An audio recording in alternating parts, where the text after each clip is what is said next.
Every single time, every single crime, every single lie, early lie. Every single hour, every single day, every single night, early lie. I know it's hard to believe it's the whole forest, not one tree, and it's every branch and leaf. They're born to deceive, but I'm telling you the truth. It's not just one or two, it's every single Jew. They all hate you, and it really breaks my heart. But their lies are off the charts, and they only bring us harm. You gotta get smart. So if you want to be safe and don't want to get replaced, it's best you start being based, or you'll get erased. Every single time, every single crime, every single lie, early life. Every single hour, every single day, every single night, early life.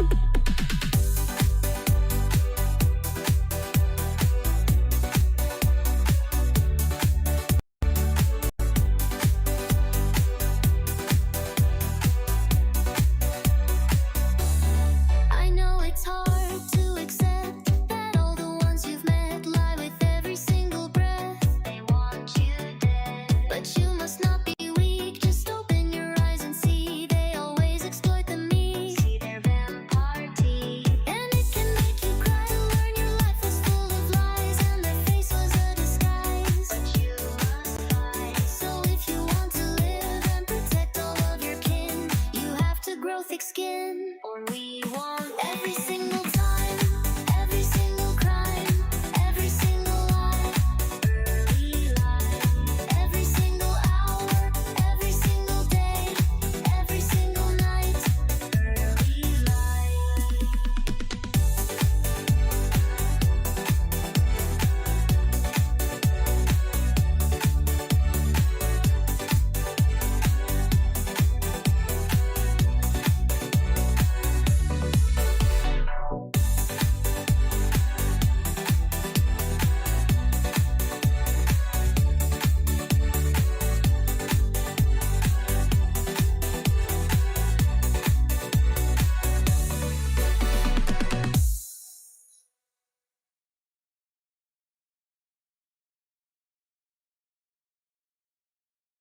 And we are live. What's up, guys? It is May 2nd, 5:18 p.m. We are going to be talking about a bunch of stuff today, man. Welcome to the show, aka the camera's off, L for the camera.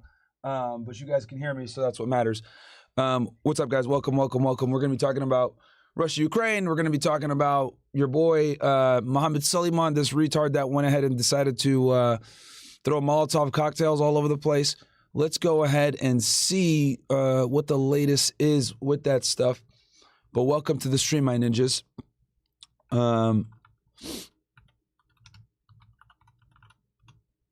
also, we're going to cover the Diddy trial as well, and see what went down with that. So let's see here. Okay, so apparently this guy is in court right now as we speak, or he should be soon. Let's see here.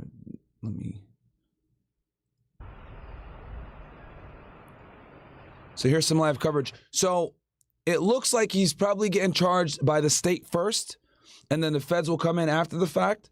But make no mistake about it, chat. I guarantee you the FBI is going to charge this guy with federal charges. It's just a matter of time at this point. They're probably, trying to gather more evidence. I know they executed a search warrant at his house not too long ago. I think it was late last night or today.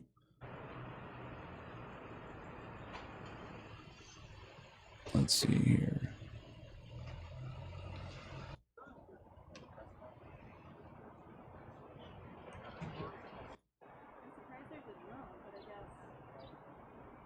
Do they even have him coming in? Okay, it looks like there's a press conference here.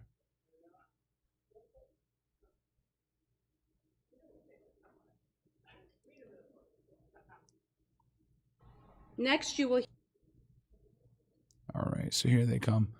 Now, we know who this woman is, if you guys remember. She's the FBI PIO, public information individual, basically the publicist. So let's see what they got to say here.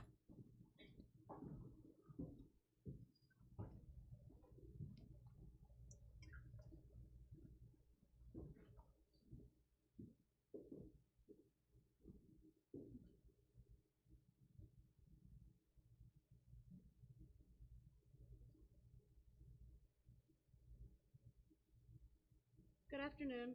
I am Vicki Migoya, the Public Affairs Officer for FBI Denver. Okay, of course their audio sucks because it's the government and they can't do anything right. Okay, let me turn up the audio for you guys. I already know you guys probably can't hear this shit. I got you ninjas right now.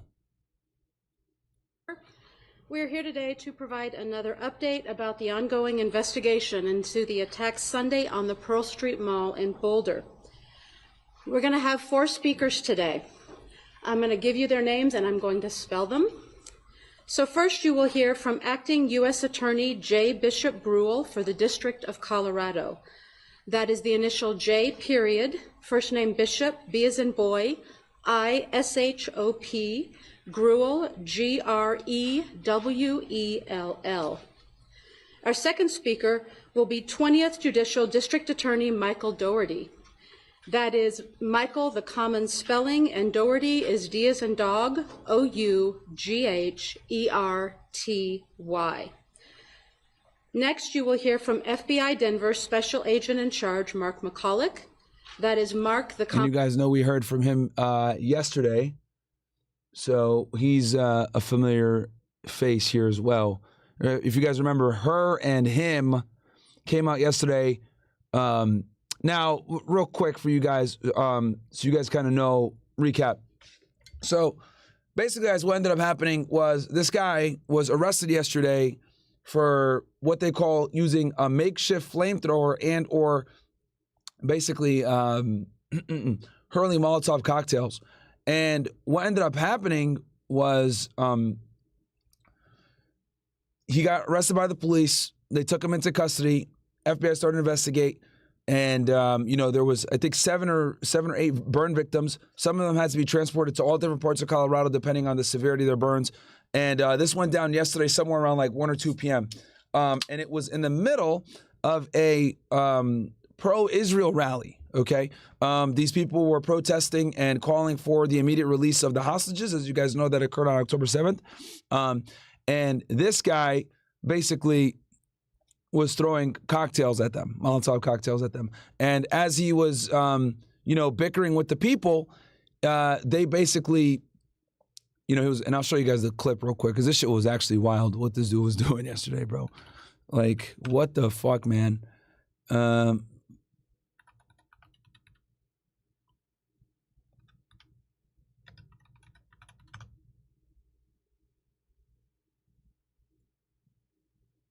And we do have some new video of the suspect that we do want to show you right now. We're here, brother. We're here. We can't do nothing about that. We can't do nothing. We can!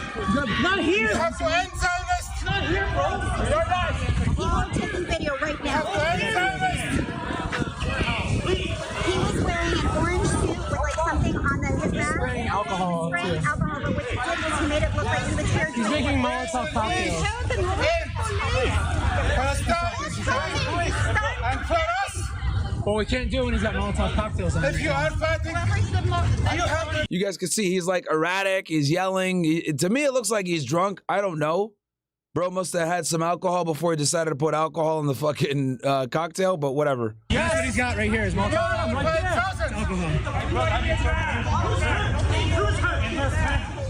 Yeah, killers. Get back, bro.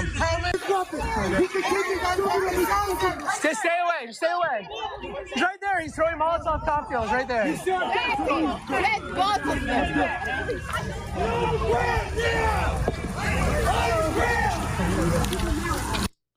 Absolutely crazy stuff.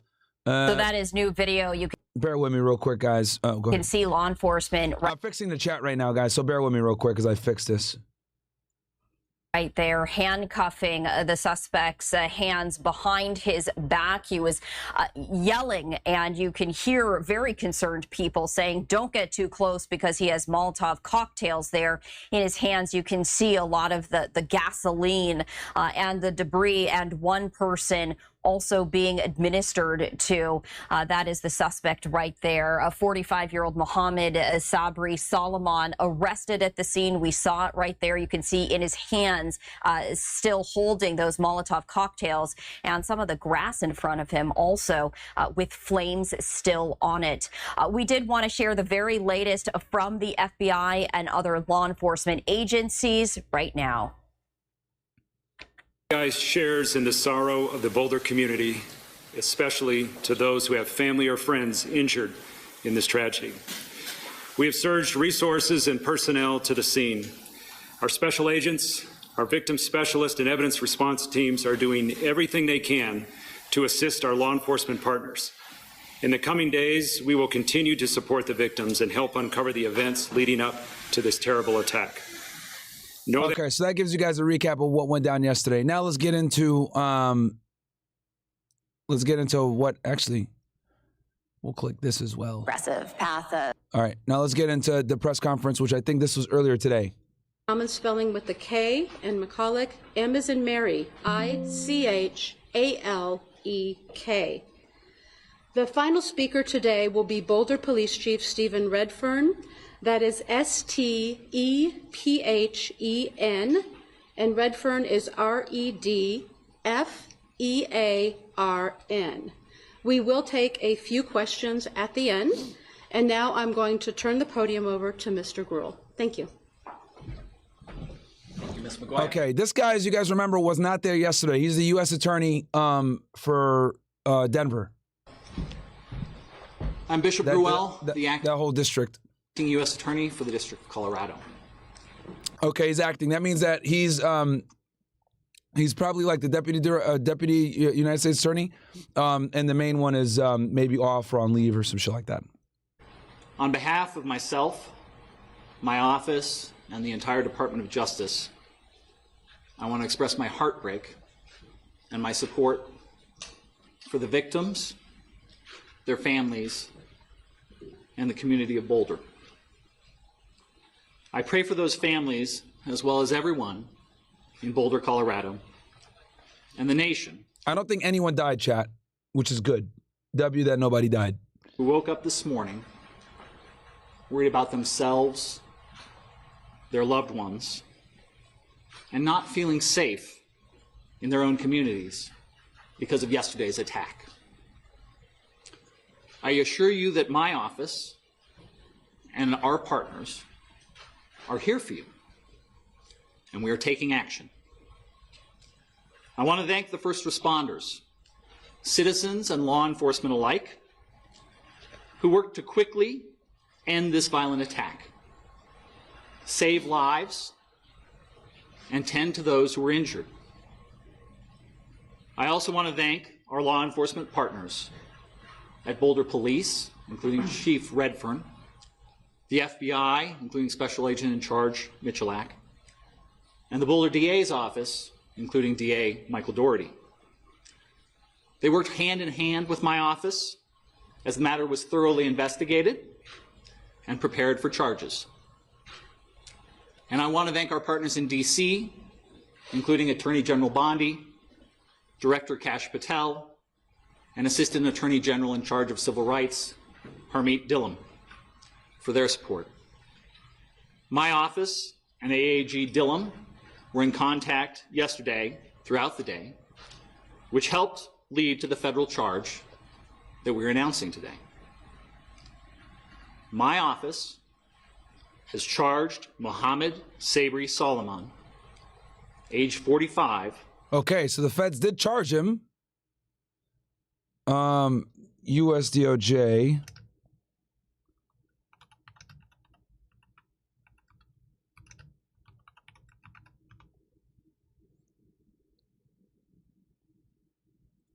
Okay, 4 hours. Okay, literally 4 hours ago, chat. Okay, breaking news. As I expected, and I called it out, right? I literally posted this on my X yesterday, if I'm not mistaken. Let me show you guys my Twitter real quick. You go on my Twitter. I go ahead and I say, he's probably going to be charged by the feds via criminal complaint today. I predict he will be brought in front of a federal magistrate within 48 hours. Bro, I don't fucking miss, man. And bam, here it goes. So, and here's the complaint. So it goes here. Washington, the Justice Department has filed federal charges against illegal alien Mohamed Soliman, the alleged perpetrator of yesterday's anti-Semitic terrorist attack in Colorado. Attorney General Pamela Bondi released the following statement. The DOJ has swiftly charged the illegal alien perpetrator of this heinous attack with federal hate crime and will hold him accountable to the fullest extent of the law. Our prayers are with the victims and our Jewish community across the world. Of course, she's going to send for them. This violent anti-Semitic violence comes just weeks after the horrific murder of 2 young Jewish Americans in Washington, D.C. We will never tolerate this kind of hatred. We refuse to accept a world in which Jewish Americans are targeted for who they are and what they believe. Assistant Attorney General Harmeet K. Dillon released the following statement. No American should experience violence motivated by hatred based on their faith or national origin, and the Civil Rights Division of the Department of Justice will act swiftly and decisively to bring the perpetrators of such crimes to justice. There can be zero tolerance for such an act in our great nation. Background. Soliman is charged with federal hate crime in addition to facing other state charges for attempted murder in Colorado. Here, read the complaint here. Here's a criminal complaint. We will go ahead and go over this in detail. Let's watch the rest of this press conference. And, you know, guys, it's interesting because, you know, I predicted this. I told you guys that, you know, this was going to potentially happen, where we would have this situation where basically, no, hold on, where we would have these idiots do this stuff and completely, you know, take away from the aid and the attention that needs to be brought over to Gaza as far as, like, you know, getting aid over there, okay? And this is why I condemn violence so strongly, because it doesn't get anything done. It truly doesn't get anything done. And it's not needed. So when these fucking idiots do this type of shit, they're not helping at all. He's over here talking about, oh, yeah, free Palestine and the kids and all this other shit. But he's not doing anything to help the cause. He's actually making it worse. Because like I told you guys before, people like to use events like this to push their own political agenda, right? When the embassy attacks happened, what did Benjamin Netanyahu do? He went on TV and he said, hey, these anti-Semitic attacks are rising. This is a problem, blah, blah, blah. Israel, we need to defend ourselves. And it bolsters his rhetoric of we need to be aggressive against Israel's enemies. Then you had Jonathan Greenblatt get on CNN and say, oh, see, anti-Semitism is on the rise. We need to take action. We need to start banning people. He says we need to ban Hassan Piker. Attacks like this are inspired by people like Hassan Piker, which is wildly fucking defamatory. Look, I don't like Hassan. You guys know I don't get along with him, whatever. But that's crazy to me that he would make that conclusion and infer, oh yeah, this embassy guy that shot these 2 Israelis, yeah, he did it because of watching Hassan Piker streams. What? That doesn't even like make sense. But again, it's these radical leftist retards, right, that use violence to perpetrate their political ideology, and that's just not acceptable. Right? Every person that's gotten arrested or, you know, dealt with some stuff like this, if you guys notice, on the pro-Palestine side, they're all Democrat, liberal motherfuckers. All of them. Right? And I'm telling you guys, I've been saying this for a minute. I'm going to say it again. I hate being right all the time. Leftists, progressives, they're far more violent than conservatives are, bro. Doesn't even come close. Liberals always, not always, but whenever I see political violence, political ideology getting extreme or whatever, to the point where they're destroying property or hurting people, it's always the left, bro. It's always the fucking left, man. The embassy shooter, radical leftist. This retard, radical leftist. The college students that get arrested, radical leftists. Right? Even though I think that their freedom of speech should be protected because they're just doing, you know, peaceful protest. But it's crazy to me. Like, every time, dude. It's always fucking leftists, man. Retards. All right, so we got the complaint here. We'll finish reading it. Let's see what they say in this press conference. With the commission of a hate crime under 18 U.S.C. Section 249. Okay, this is, I think, maybe the civil rights one or something like that. Oh, here he is. Here he is in court. nigga literally got a towel on his head, bro. Good afternoon. Welcome, punch. 1 second for the mutes. And this is live chat. This is him in court. Good afternoon. We are on the record at this time in 25 CR 785. This is the matter. State court case, guys. Soliman. Mr. Soliman, are you able to hear me through the microphones over you? Good. May I have appearances of counsel, please? Ken Kuffner appearing for the people. Good afternoon, Your Honor. Catherine Harold on behalf of Mr. Soliman, who is present in custody. Mr. Soliman, good afternoon. This is the first advisement, and I have just a couple of matters that I need to cover with you. I'm going to ask many of the questions that I have to your counsel, but I need to first address you directly and make sure that you have received and that you understand the protection order that the court just issued. It keeps you from contacting any of the people who are named as the victims in the alleged offense. Did you receive the protection order? Do you understand it? Thank you. Ms. Harold, I know that Mr. Soliman has seen a video that addresses his rights during the case. Do you waive further formal advisement of those rights, or would you like him further advised? I waive any further reading or advisement, Your Honor. Thank you. With respect to bond, the court previously set bond on the written affidavit. It is set at $10 million cash shit. only. The court has not done any non-monetary conditions. I'd like to know if either party wants to address either the amount or any non-monetary conditions of bond at this time. Mr. Kuffner? Your Honor, I am going to reserve any bond argument for the future, so I don't have any response with regards to non-monetary conditions either. Judge, we are fine addressing it at filing of charges. Okay, so no changes to the bond at this time, remains $10,000 cash only. And with respect to the filing of charges, is it accurate that the parties believed that the appropriate day was Thursday afternoon back in this courtroom? Judge, we would jointly ask for Thursday, June 5th at 3:30. Yes, Your Honor, the defense is available at that time. Thursday, June 5th at 3:30 back here in this physical courtroom for filing of charges. Anything further from the people? No, Your Honor. May I just have one moment to speak with Mr. Kuffner? Yes.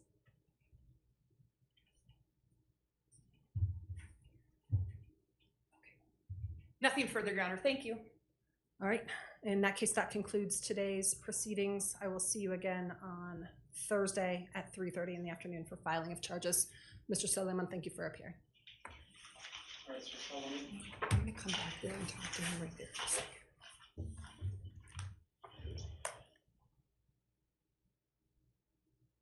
All right. So what I predict is more than likely he'll probably be given to the feds after this appearance. When that offense includes attempted... Oh, 249. That's what I was going to show you guys. It's 8 U.S.C. 249. Let's read this statute.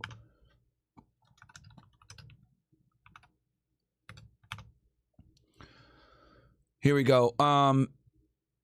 All right, 18 U.S.C. 249, hate crime acts. Okay, so in general, offenses involving actual or perceived race, color, religion, or national origin, whoever, whether or not acting under color of law, willfully cause bodily injury to any person or through the use of fire, a firearm, a dangerous weapon, or an explosive or incendiary device, attempts to cause bodily injury to any person because of the actual or perceived race, color, religion, or national origin of any person.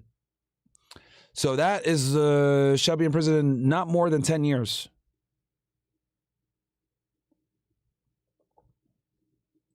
Murder.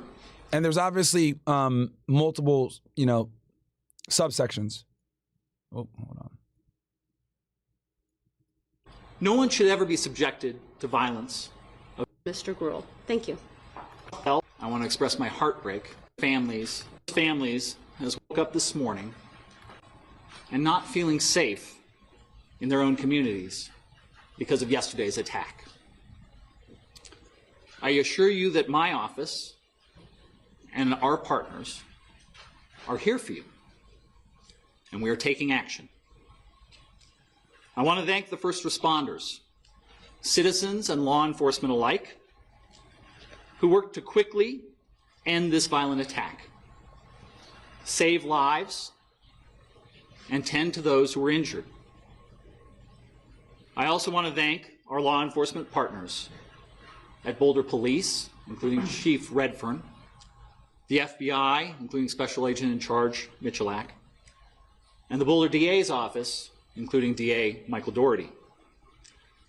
They worked hand in hand with my office as the matter was thoroughly investigated and prepared for charges. And I want to thank our partners in D.C., including Attorney General Bondi, Director Kash Patel, and Assistant Attorney General in charge of Civil Rights, Harmeet Dhillon, for their support. My office and AAG Dhillon were in contact yesterday throughout the day, which helped lead to the federal charge that we're announcing today. My office has charged Mohamed Soliman, age 45, with the commission of a hate crime under 18 U.S.C. Section 249. When that offense includes attempted murder, the statutory maximum federal sentence is life in prison. No one should ever be subjected to violence of any kind. But our laws recognize that such violence is particularly pernicious when someone is targeted because of their race, their religion, or their national origin. According to our complaint and the charges brought by DA Doherty's office, Mr. Soliman stated that he had been planning this attack for a year. And he acted because he hated what he called the Zionist group. But what the charges allege that he did was to throw Molotov cocktails at a group of men and women, some of them in their late 80s, burning them as they peacefully walked on a Sunday to draw attention to Israeli hostages held in Gaza. And look, man, I am, like I said before, I'm a free speech maximalist absolutist, bro. You can oppose Israel, you can dislike Israel, you can be critical of Israel, whatever you want. But the point is that people that are pro-Israel still need to have the right and the ability to protest safely for their own cause. Whether it's they want to go ahead and advocate for more occupation or whatever it is, it doesn't matter. It's protected speech that needs to be protected. So, you know, we can't sit here and be like, oh, bro, they're deporting the college students. This is fucked up. And then like acts like this are committed. Like, it's ridiculous. It's free speech for all. And like I said before, all ideas need to get into the marketplace. And when the ideas get into the marketplace, then we can debate it out and then go from there. And then the people could decide, because my thing is every idea needs representation in the marketplace. Bring every idea in, let them battle it out. And then the people decide who has the best idea. I'll give you guys a perfect example. The other day when I was debating those Zionists, right? Like, I looked at the comment section, a lot of you guys were like, holy shit, Myron, you cooked them, blah, blah. But that's only because I was allowed to have freedom of speech to be able to get the ideas out. And then people that were onlooking, that were listening to the debate, I could see them shifting their minds. As I was debating with everybody, you guys, it sucks because you guys can't see it on camera, but I'm sitting there and I'm surrounded by like 100 plus people. I'm sitting there and I'm like looking to my left and I'm looking to my right as I'm making my points, right? And I could see people nodding along as I'm giving my points. People that might have been a bit more apprehensive as I'm making my points, talking about the Hannibal Directive, talking about what happened on October 7th, debunking a lot of the lies. As I'm talking about it, I could see people are saying like, oh shit, I didn't know that. Oh, I didn't hear about that. Oh, I didn't know that. Hell, even the people I was debating, they didn't know what the Hannibal Directive is. They looked it up during the discussion and found out what it was, right? So, like, some of you guys might look at it and be like, oh yeah, this is a debate, we gotta win, blah, blah, blah. But the other part of it is to convince people of your perspective. Guys, the other point is to show people that there is another side. So, as I'm sitting there debating these individuals, right, with my mic in my hand, I'm like looking around, I'm swaying opinion, okay? That's very important.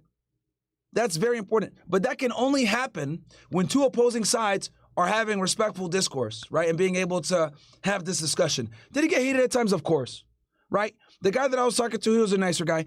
A couple of the idiots were being rowdy in the back. It is what it is, right? It's a heated topic. But the point is both parties were able to get their ideas across. And by getting our ideas across, we allowed the people, the public, the hundreds that were watching there live, and then the thousands that were watching on stream to be able to say, oh, wow. Because no one wants to be in a fucking echo chamber. Being in an echo chamber is not conducive to anyone learning or to having your ideas challenged. But when you're sitting there and you're talking to people that have different worldviews like I did, right? Whether I was debating feminism, I was debating male roles versus female roles, Israel and Palestine conflict, right? Female versus male psychology, right? Monopoly of force, all these things. The only way it really hits home is when you see those ideas put up against opposition. This is why debate is so goddamn important, chat. Sitting there and talking about shit is one thing, but it's another thing to be able to take your ideas and put them against an individual who has a completely different worldview. Anyone can sit here and talk shit to a fucking camera all day, right? And that's actually one of the big reasons why Fresh and Fit became so successful. Because if you guys remember, prior to us coming on the scene, what did most Red Pill content creators do? They'll sit there in their room or in their house, turn a camera on, and just talk and rail on women all day, right? Oh, women are stupid, all this other shit, right? It's one thing to listen to it, but it's another thing, and this is where we came in, we brought the girls in, and you guys got to see the discussions real fucking time. And 5 years later, what have we learned? Pretty much a majority of women think the same. Regardless of education, class, background, religion, it doesn't matter. They typically have a very similar worldview. And now you can see real time why women behave the way that they do. Because you're seeing me as a guy that's red pill aware, having a discussion with women that are completely unaware, that are blue pill as fuck, because I would argue feminism is like the blue pill for women. And you guys are seeing just the disconnect, the enormous disconnect. And you're like able to say, oh, aha, that's why they behave the way they do. That's why they are fucking, clueless on so much stuff, right? So, with that said, guys, this is why debate is so important. And you must protect even your opposition from being able to get their takes out there. So, when people are out here and they're pro-Israel and, they're saying, oh, well, bring the hostages back, or they're saying like, oh, we don't like Palestinians, whatever, I still defend their right to say that because I think it's important for them to say what they want to say, and then other individuals that have a different worldview are able to debate them, and we can kind of bring that, battle to the forefront.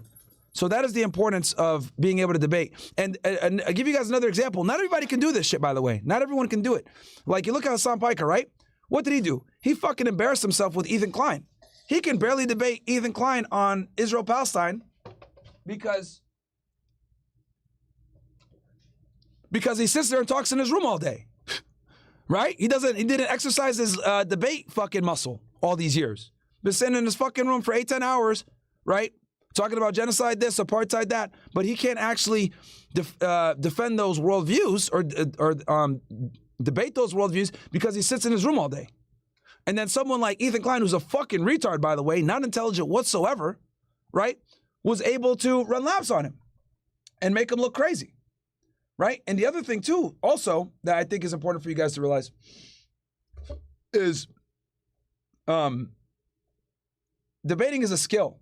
You can have all the knowledge in the world, but if you can't articulate it and get those ideas out in a way where you're not only able to be convincing, or you're able to summarize certain points in a nice, salient manner or cogent manner, you're not going to get through to the people. So Hassan's very knowledgeable on Middle Eastern foreign policy.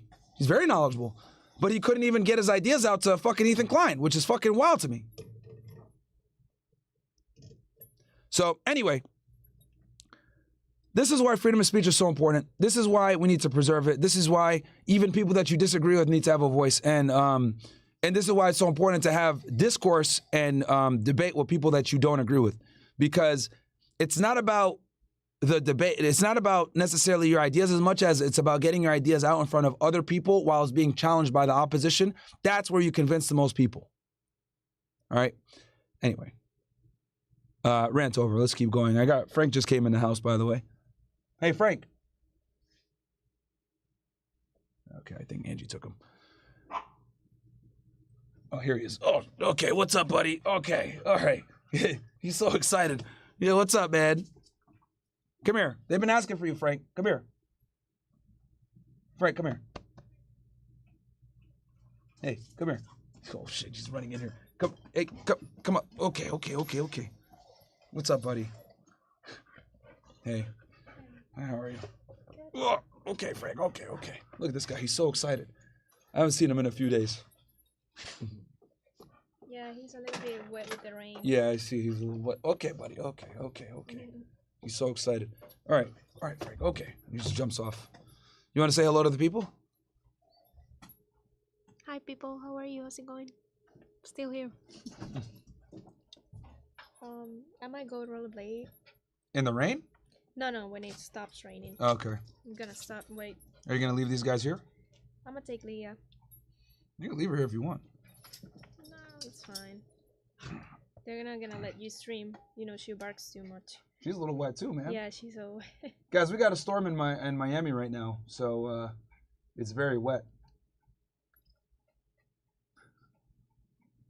Yeah, he's gonna start stinking. You say what's up to the people? Hello? Hi, people. How's it going?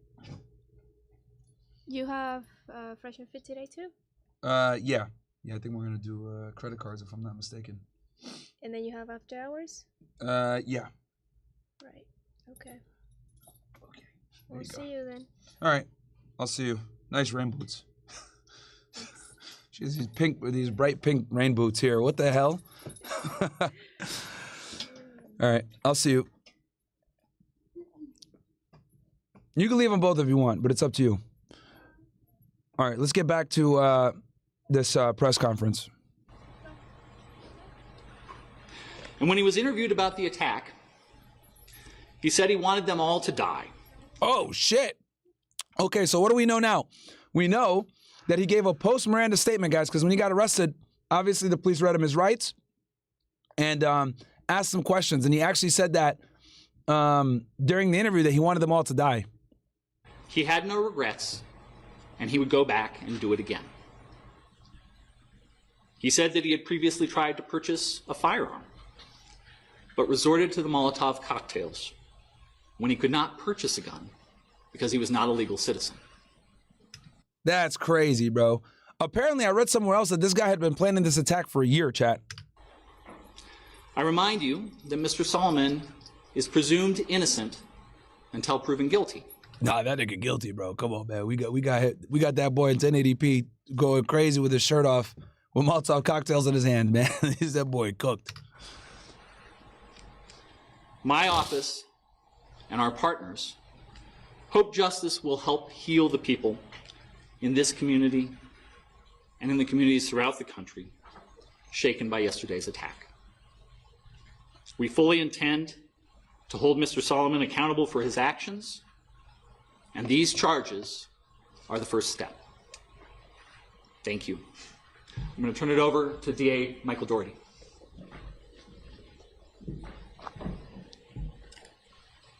Good afternoon.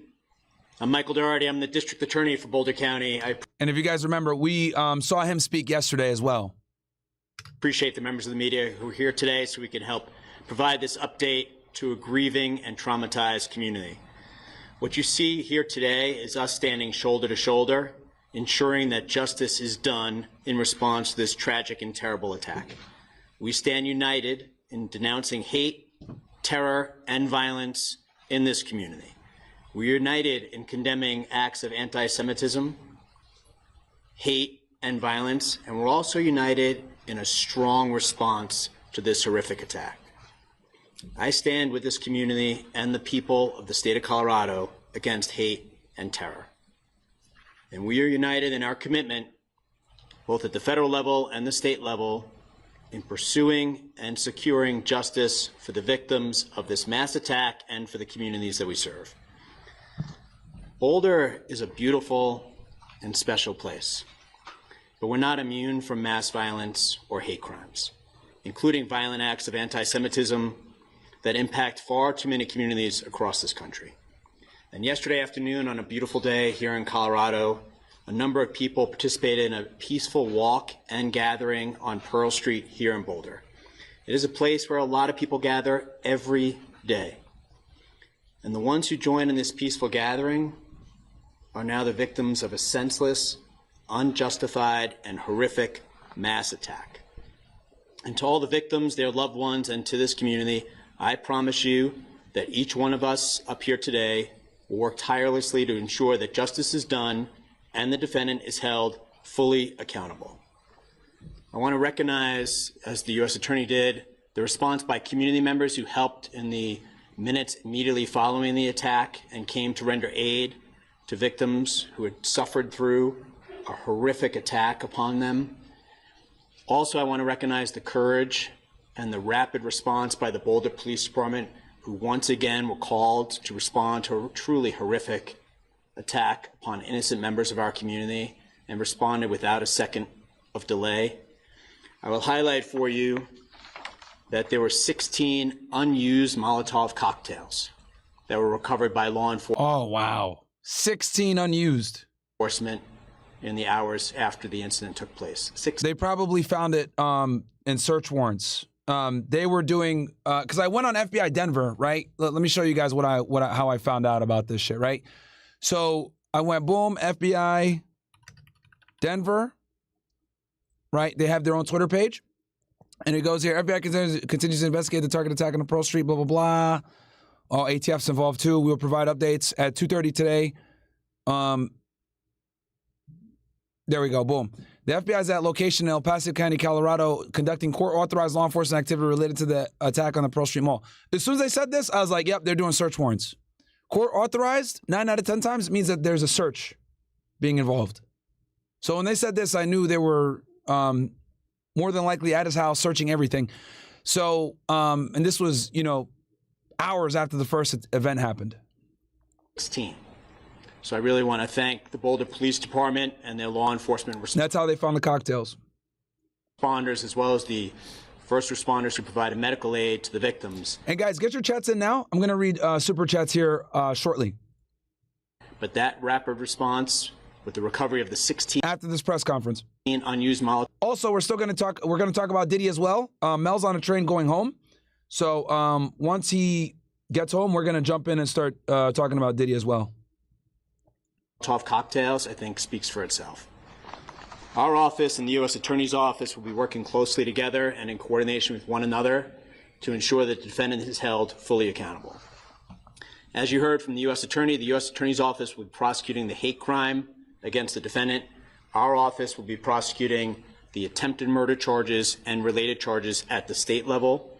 This approach will accurately reflect the actions the defendant is alleged to have taken and the harms that he caused.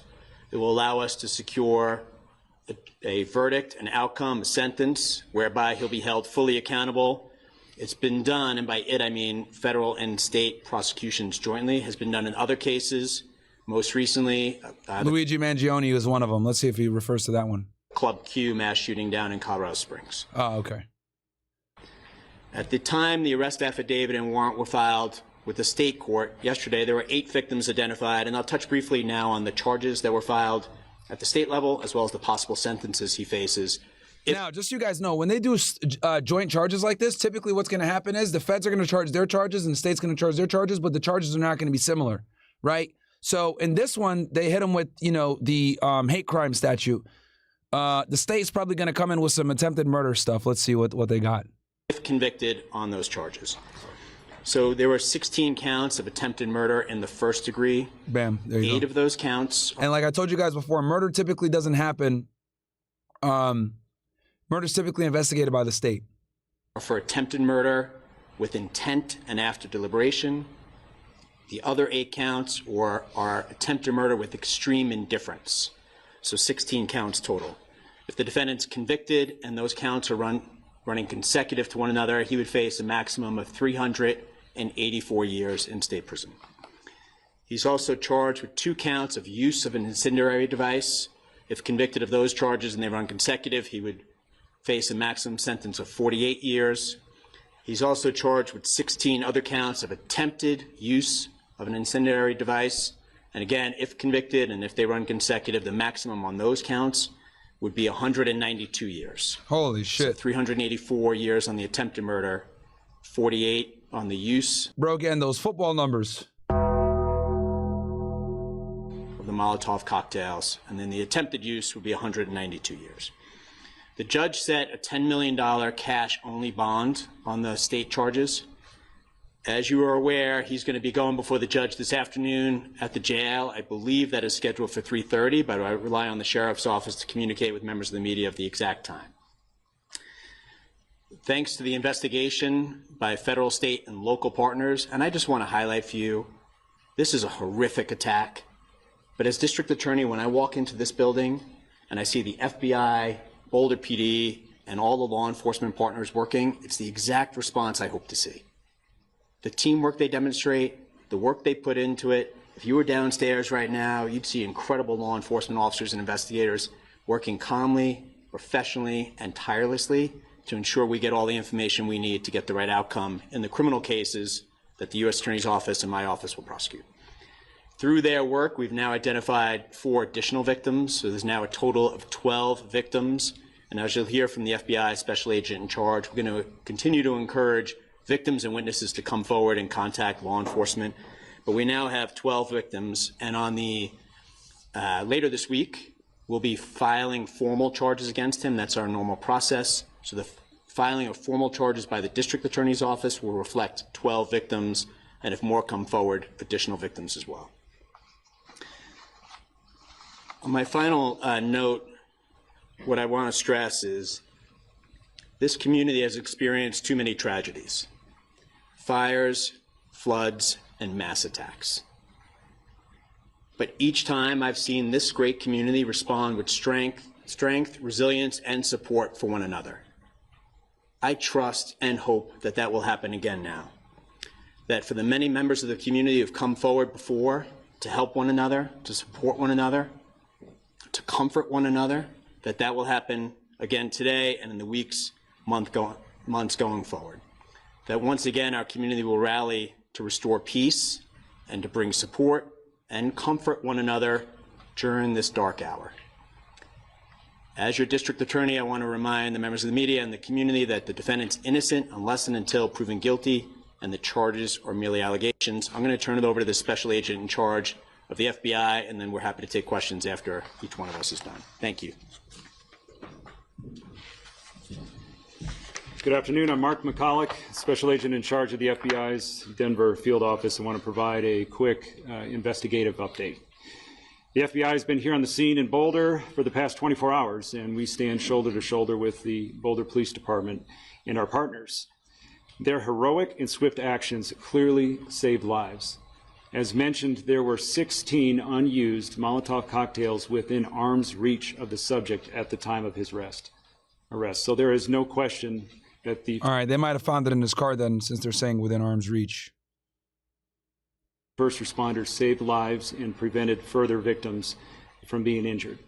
And I think the fact that we have both federal and state charges within 24 hours of this attack is a testament to the strength of the partnerships, the professionalism of the investigators, and our commitment to the community and to each other to pursue justice. We continue to support the victims, their families, and the greater community with personnel and resources. Our hearts go out to the victims, and we want you to know that we are committed to being here for you. Since 2 o'clock yesterday, more than 30 special agents, intelligence experts, and professional staff have deployed to provide forensic, investigative, and crisis management support, as well as additional resources. And guys, this is going to be FBI Denver. Remember, the main office is out of Denver. So how far is Denver from Boulder? I don't think it's that far. I've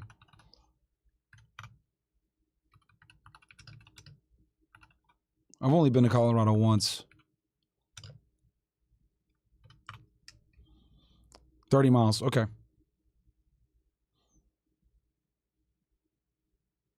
Resources are being surged from other field offices and at our headquarters. I'll tell you this, bro. If you don't got chapstick and you go to Colorado, you are cooked, my friend. That's the one thing I remember about fucking Denver. Bruh. Yo, if you do not have chapstick, you are going to be air fried. That's the thing I remember the most. Quarters in Washington, D.C., and they're on the way. While at this time it appears the perpetrator acted alone, we do continue to investigate all possibilities and pursue all investigative leads.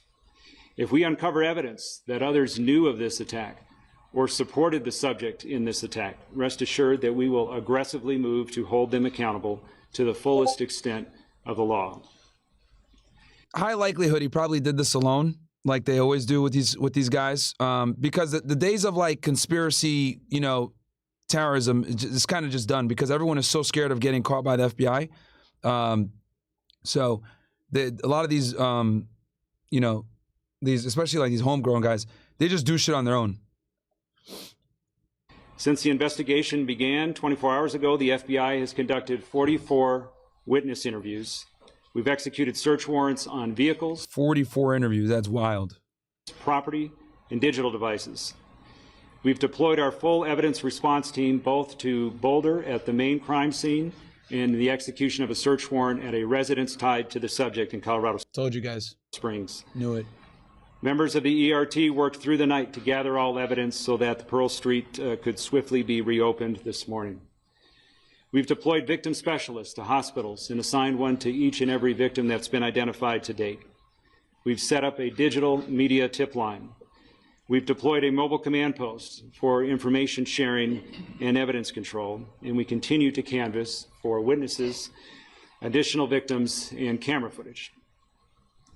We ask that you call us at 1-800-CALL-FBI if you have any information about the events that transpired yesterday. If you saw something, if you heard something, if you have information, our investigators want to hear from you.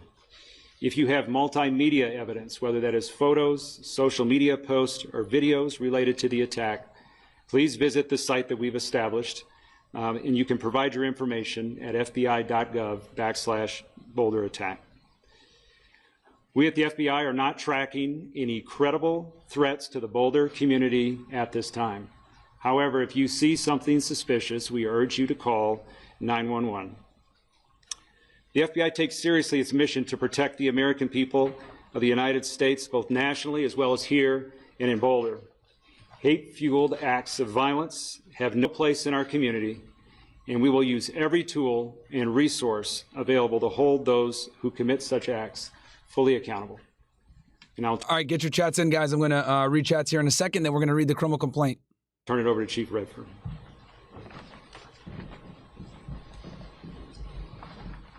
Thank you. Good afternoon. Again, my name is Stephen Redfern. I have the honor to serve as the police chief here in Boulder. I want to give a few updates from the city and the police. And the way you guys can support the show, MyronGainsX.com. You can super chat there. Rumble Rant in if you're watching on Rumble, or Couch Club if you're watching on Couch Club. Department before we take some questions. So today, in the aftermath of this heinous terrorist attack in our city, I again want to start with thanking our partners. I think we've all alluded to the importance of partnerships. I can tell you, as I was rushing to the scene yesterday, one of the first or second calls I made was to the special agent in charge, because no matter what this ended up being, I knew we would need help.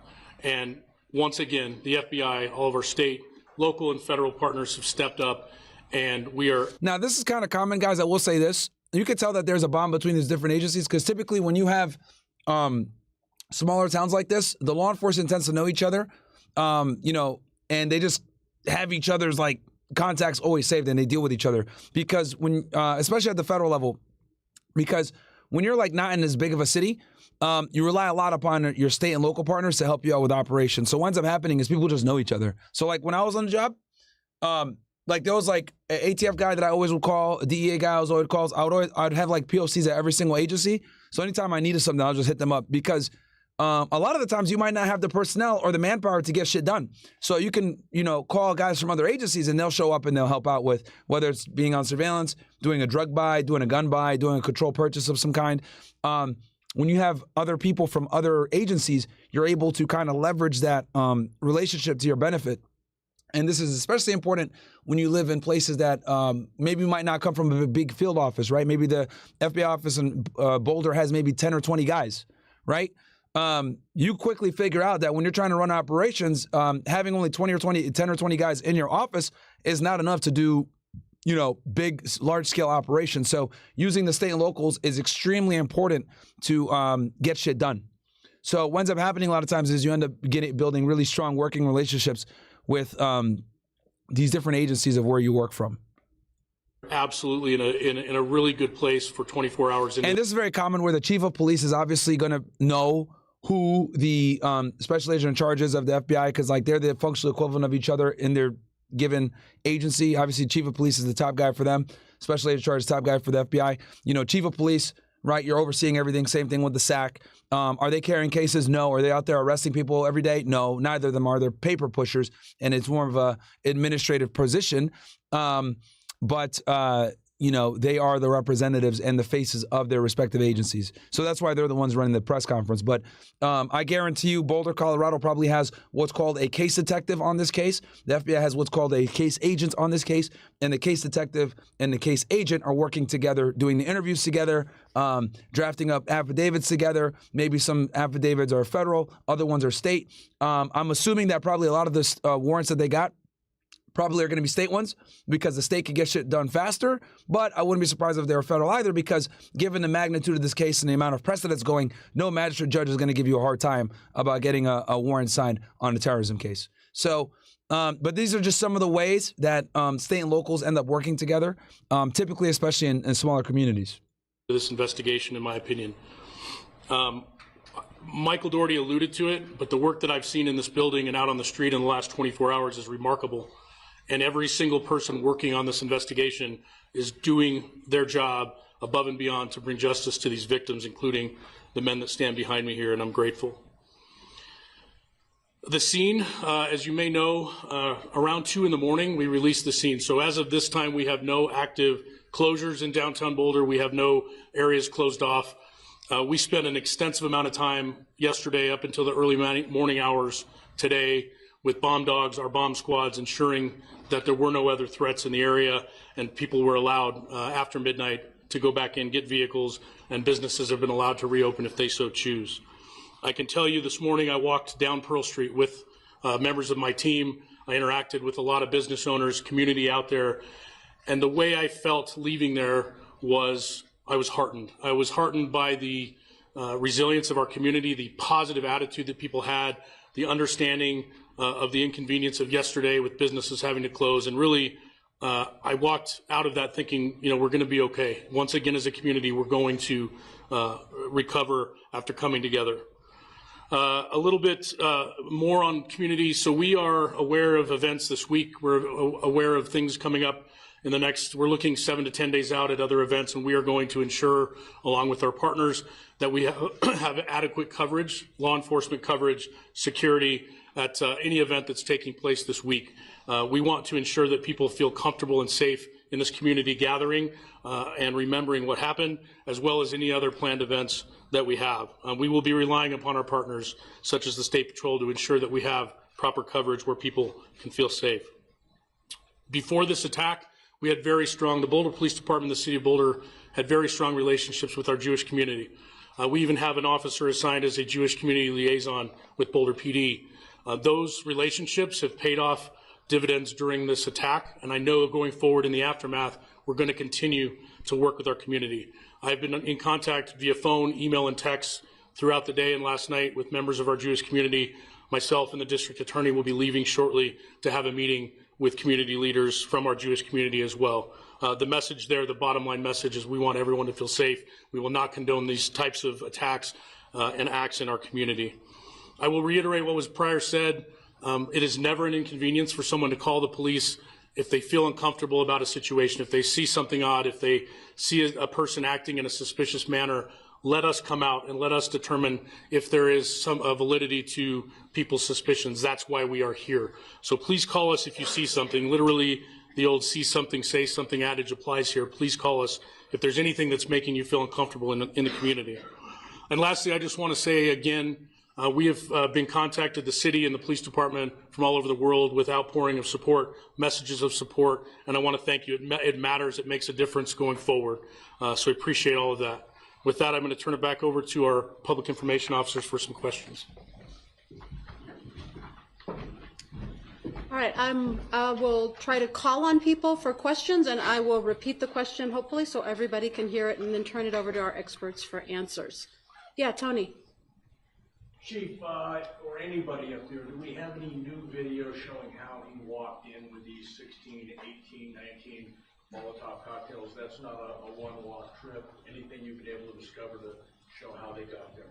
So the question is, do we have any new video evidence about how he entered the area with the Molotov cocktails he had?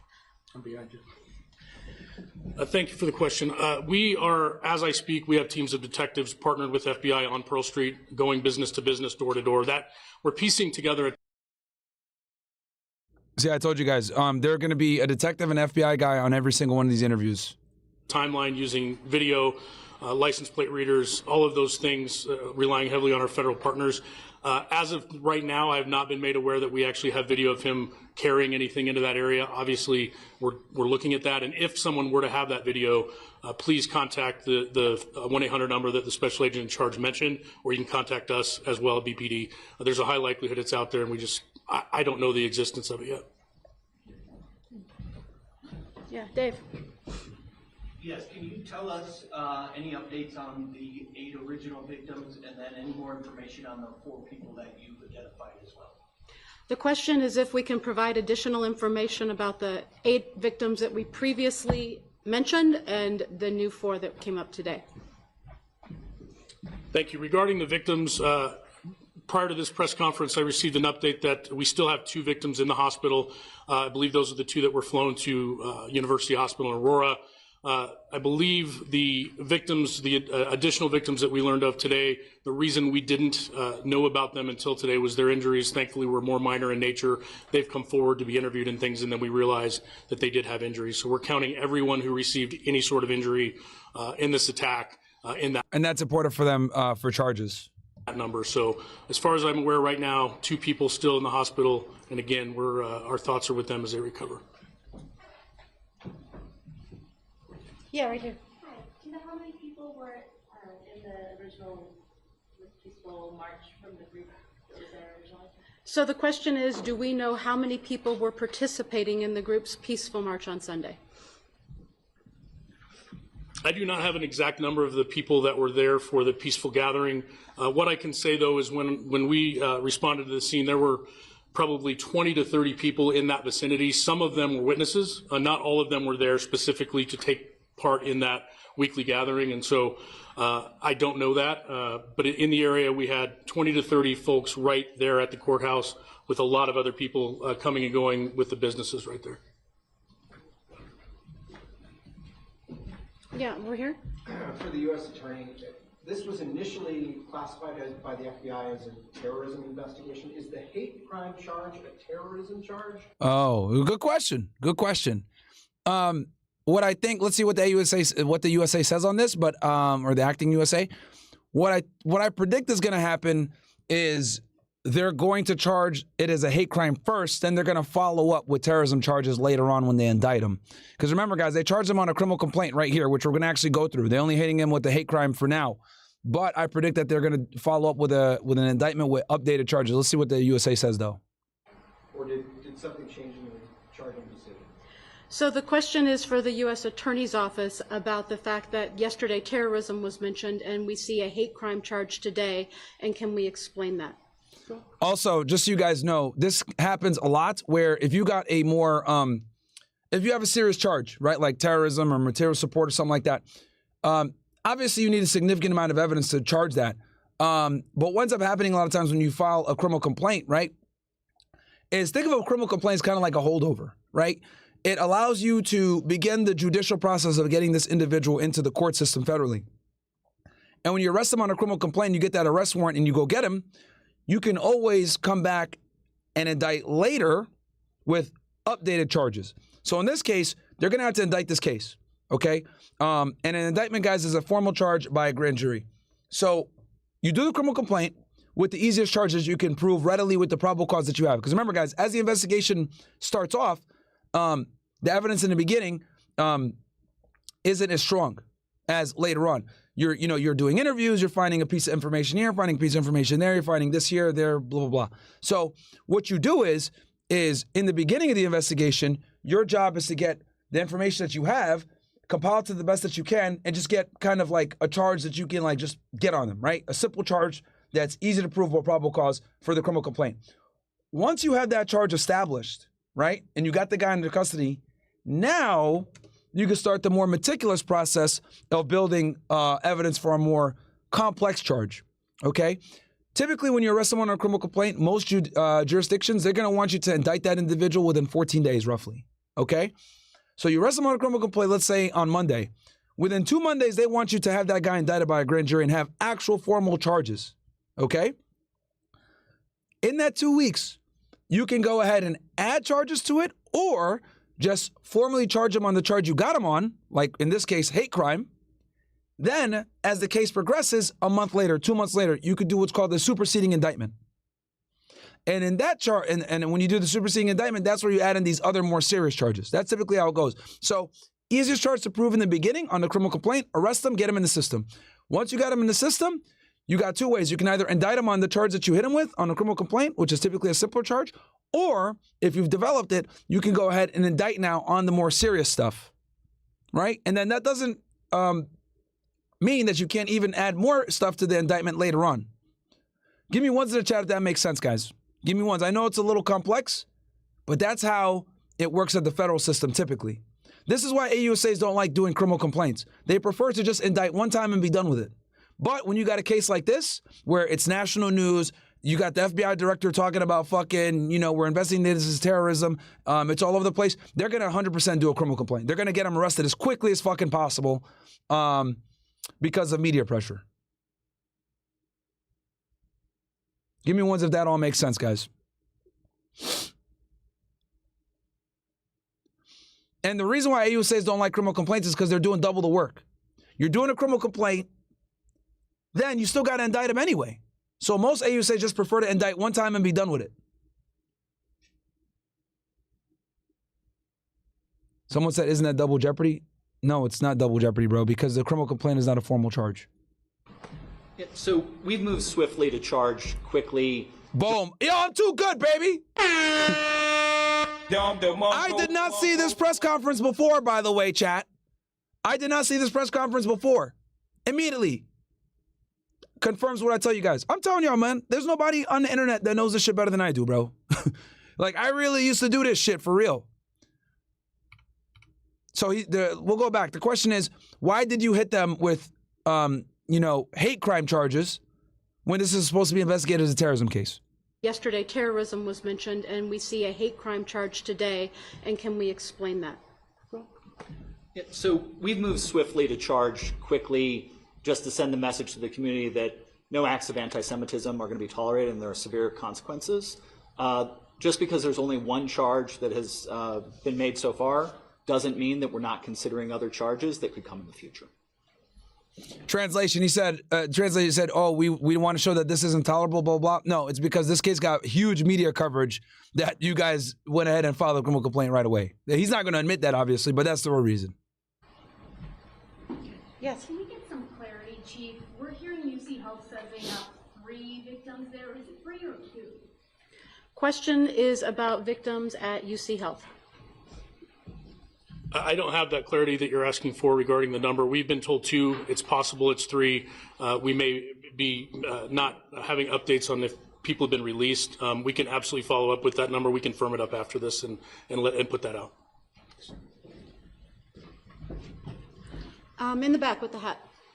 Was there any prior knowledge of Soliman as a potential threat before yesterday?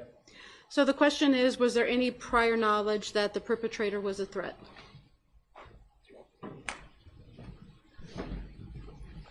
Regarding the suspect, obviously we're still looking into him, his whereabouts, all of that. He was not on our radar in Boulder. We had no prior contacts with him here. I can't speak to his criminal history. I'm not sure if the special agent in charge has anything to add, but this was not someone that we were aware of prior. Yes. Mr. Soliman has a wife, multiple children back in his home in Colorado Springs. Given his status as being here illegally for the last... Okay, asking about his family in Colorado Springs. He has a wife and kids.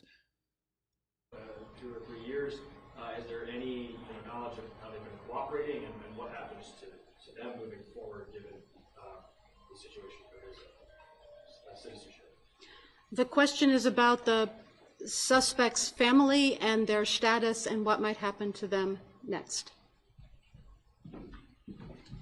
As far as the family, as I mentioned, we executed a search warrant at the residence in Colorado Springs last night, and the family was cooperative for that. Regarding their status, I would just defer you to the Department of Homeland Security. Yeah, perfect deflection, man. Sir, can you talk about what you were looking for and what you found in that search warrant? So it was part of this investigation. It's a logical part of our investigation to see if there's additional evidence there. Evidence was recovered, including digital evidence, and we're reviewing that now to determine, as the acting U.S. attorney said, if additional charges are warranted down the road.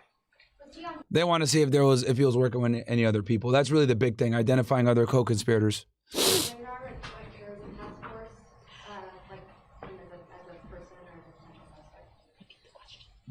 So the question was the subject on our radar locally as part of our Joint Terrorism Task Force, and the answer is no.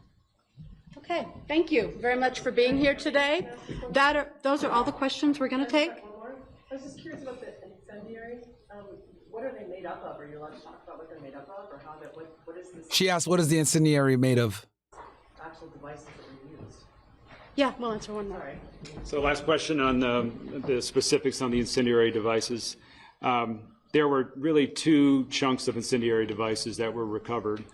We've referred to Molotov cocktails, which are like glass jars with material in them that are combustible, flammable, like gasoline, and then a rag that's used with a fire to ignite them and throw them. In addition to that, it appeared he had a backpack for like a weed killer, but that contained flammable liquid in it as well. How many were used? All right, so later this afternoon, I can tell you that the U.S. Attorney's Office will have a brief news release that will be made public. And that's what I read to you guys here with that. We don't anticipate another large media briefing at any time in the future, but the prosecutor's offices, both the district attorney as well as the U.S. Attorney's Office, will have updates for the media as their cases proceed. And now at this time, our principals here do have another meeting to attend, as they referred to. So thank you very much for coming today.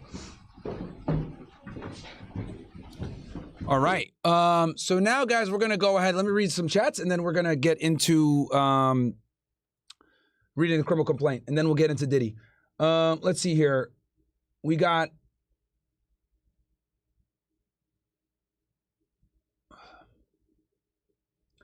All right, so Abdu says, you say violence is never the answer, but every Zionist calls for violence on Muslims. Every one of their talking points is violent. When Israel stabbed a 6-year-old Arab in Chicago, there was no press conference. But now we all have to condemn this pussy. I don't know who you're talking to, bro. I don't know if you're trying to talk to me or who you're trying to call me a pussy or whatever. But yeah, violence is never the answer. Okay, it isn't. And yes, like I said before, I've talked about Zionists using violence and how they don't give a fuck, and that's a problem. I've called them out on that too. So I call out both sides for using violence. But yes, I agree with you that one side gets documented far more than the other, for sure. But I don't know if you're trying to call me a pussy or society. I'm not sure. But yeah. Al Boys, how do they figure out what to put the bond/bail price at? Is it mainly how heinous the crime? Yeah. That, flight risk, danger to the community, all that stuff plays into it. Squellium says, thanks for keeping it real from Canada. Appreciate that. He don't love you says, bro. Sorry, guys, this fucking thing.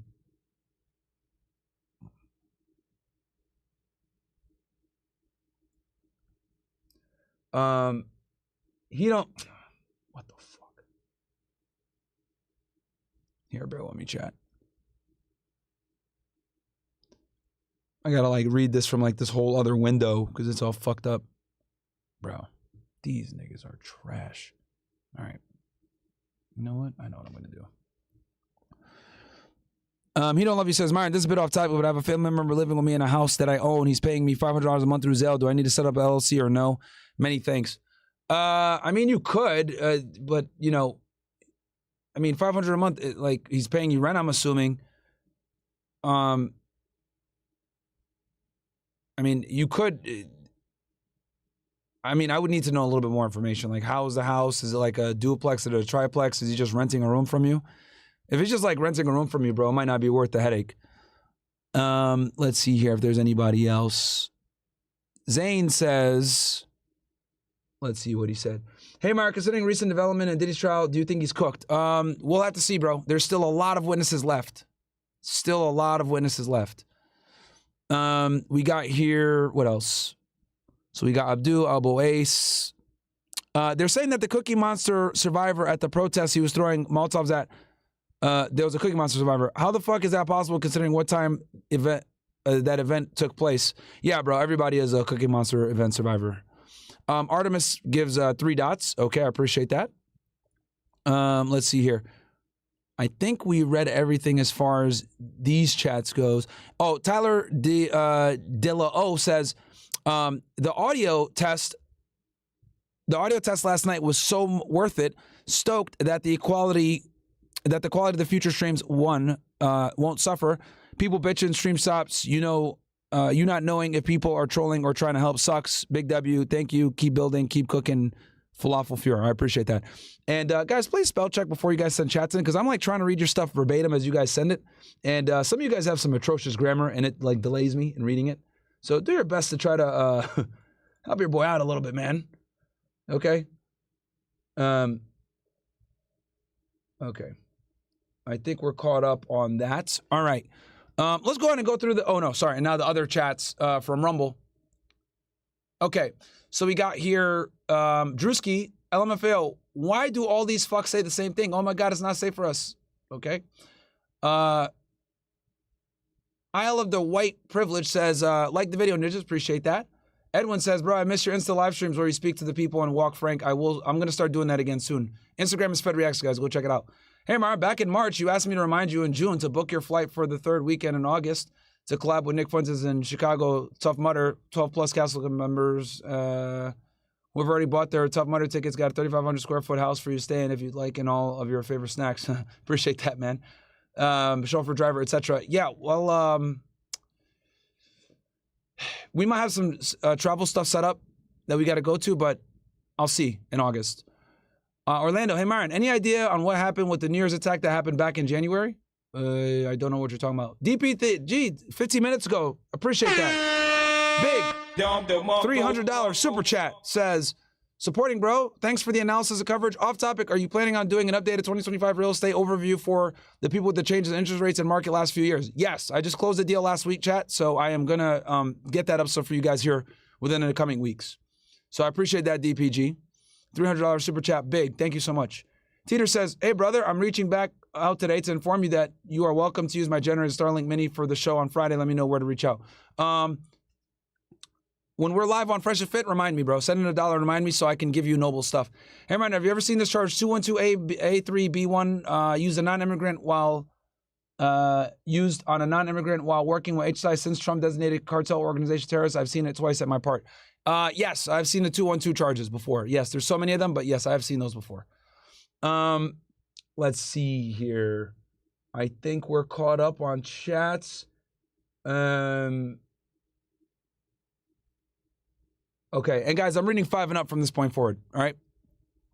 All right, let's go through the criminal complaint, all right? So with the criminal complaint, and let me see where Mel is real quick.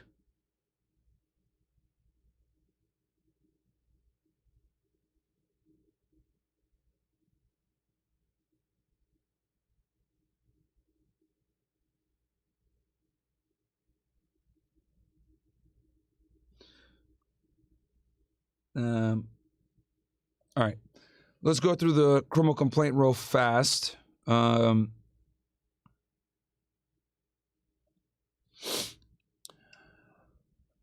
right, so I, the complaint in this case, state that the following is true to the best of my knowledge. So we know that this was drafted by an FBI special agent. In this case, it was Jessica Kruger is the affiant on this, and this was submitted yesterday, June 1st, 2025. The judge was Ann Reed.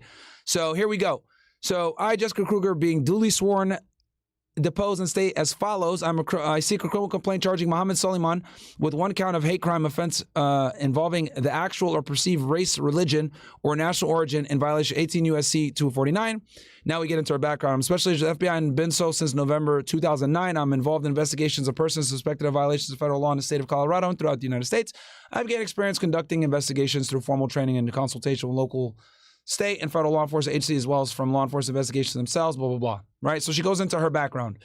Right? So let's go ahead. So she goes into the statutory authority, right, of the crime, right? And this is just a writing style. Some people don't always put this stuff in, but she did the jurisdiction and value statutory authority. I know in Denver, specifically with the United States Attorney's Office, they write the criminal complaints for their agents. So this probably was written by the AUSA. Which is absolutely crazy to me that their AUSAs write their fucking criminal complaints for them. But hey, you know, it is what it is, I guess. So anyway, let's get into the probable cause. The probable cause is the actual evidence, chat. All right. Now, I need you ninjas. Bro, we only got 814 likes. Come on, guys. Like the goddamn video. We need 1,500 likes. 1,500 now. Keep reading this thing, and we're going to get into this criminal complaint, and then we're going to cover Diddy. So I need you guys to smash that like button. You guys are not going to get breakdowns like this anywhere else.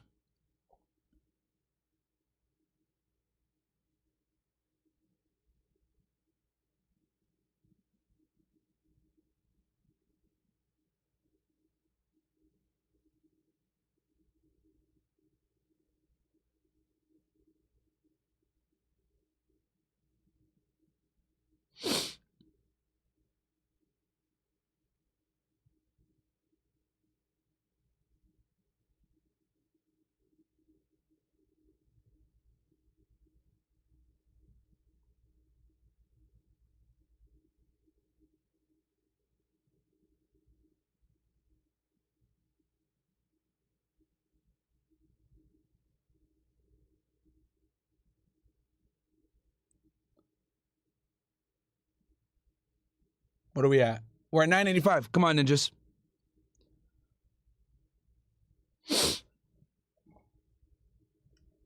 Here, let me make this bigger for you guys so you guys can better see.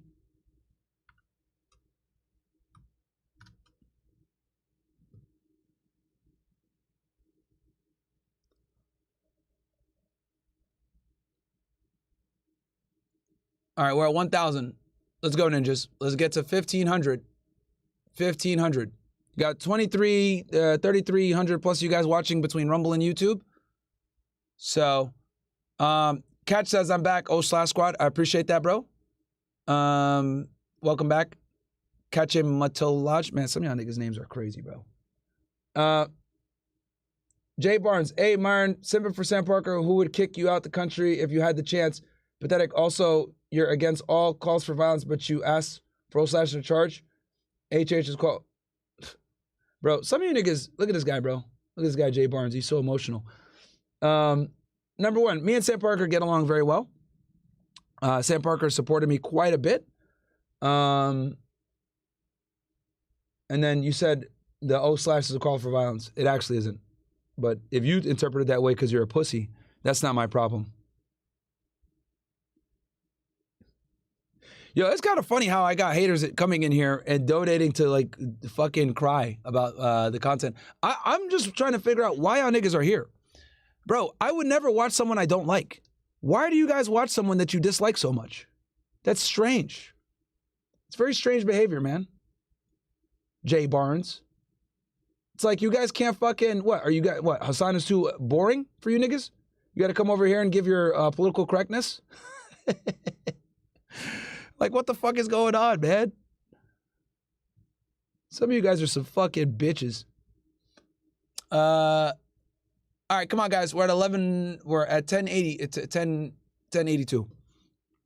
Let's get to 1200 and we'll keep cooking.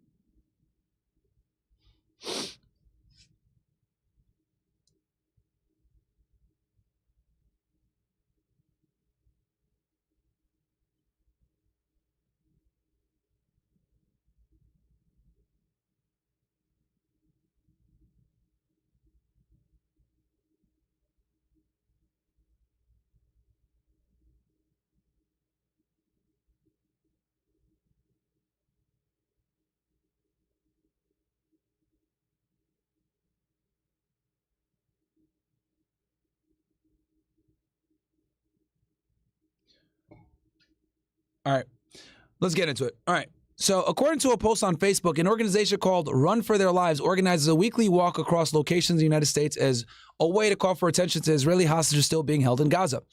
As documented in the post, the organization walks in Boulder every Sunday and posted about a walk on Sunday, June 1st, 2025 at 1 p.m. at the corner of 8th and Pearl Street, Boulder, Colorado. On June 1st, 2025 at approximately 2 p.m., Soliman threw 2 Molotov cocktails at individuals participating in a pro-Israel gathering near the Boulder courthouse located at 1303 Pearl Street, Boulder, Colorado. When he threw the Molotov cocktail, Soliman yelled, "Free Palestine," and the Molotov cocktails ignited in the crowd of people, causing burn injuries to 8 individuals. Soliman was then detained by local law enforcement. A black plastic container with a yellow top was found near Soliman, near where Soliman was arrested. In a black plastic container were at least 14 unlit Molotov cocktails comprised of glass wine carafe bottles or ball jars containing clear liquid and red rags hanging out of the bottles. Near the black plastic container was a backpack weed sprayer potentially containing a flammable substance. The clear liquid in the glass bottles and weed sprayer were determined to be 87 octane gasoline, which was determined to contain xylene based on a field test. Law enforcement located a 2015 silver Toyota Prius Colorado license plate CQAN01 registered to Soliman and parked nearby on Spruce Street and 13th Street. Visible inside the car was red material consistent with the rags found in the black plastic container, a red gas container, and paperwork with the words Israel, Palestine, and U.S. aid. The vehicle was subsequently moved to the FBI Denver facility. Wow. Soliman was placed under arrest and a Mirandized interview was conducted by local and federal law enforcement. During the interview, Soliman stated he researched on YouTube how to make Molotov cocktails, purchased the ingredients to do so, and constructed them. He traveled to Boulder, Colorado in his vehicle with the Molotov cocktails and threw 2 of the cocktails at individuals participating in a pro-Israel gathering. He also stated that he picked up gas at a gas station on the way to Boulder. He stated that he wanted to kill all Zionist people in which they were all dead. Soliman stated he would do it, conduct an attack again. He specifically targeted the Zionist group that had gathered in Boulder, having learned about the group from an online search. Soliman knew that they planned to meet today, Sunday, June 1st at 1 p.m. He arrived at approximately 12:55 p.m. and waited for them. Throughout the interview, Soliman stated that he hated the Zionist group and did this because he hated this group and needed to stop them from taking over our land, which he explained to be Palestine. He stated that he had been planning the attack for a year and was waiting until after his daughter graduated to conduct the attack. Also during the interview, Soliman stated that he resides at 2316 Washoe Circle, Colorado Springs, Colorado. So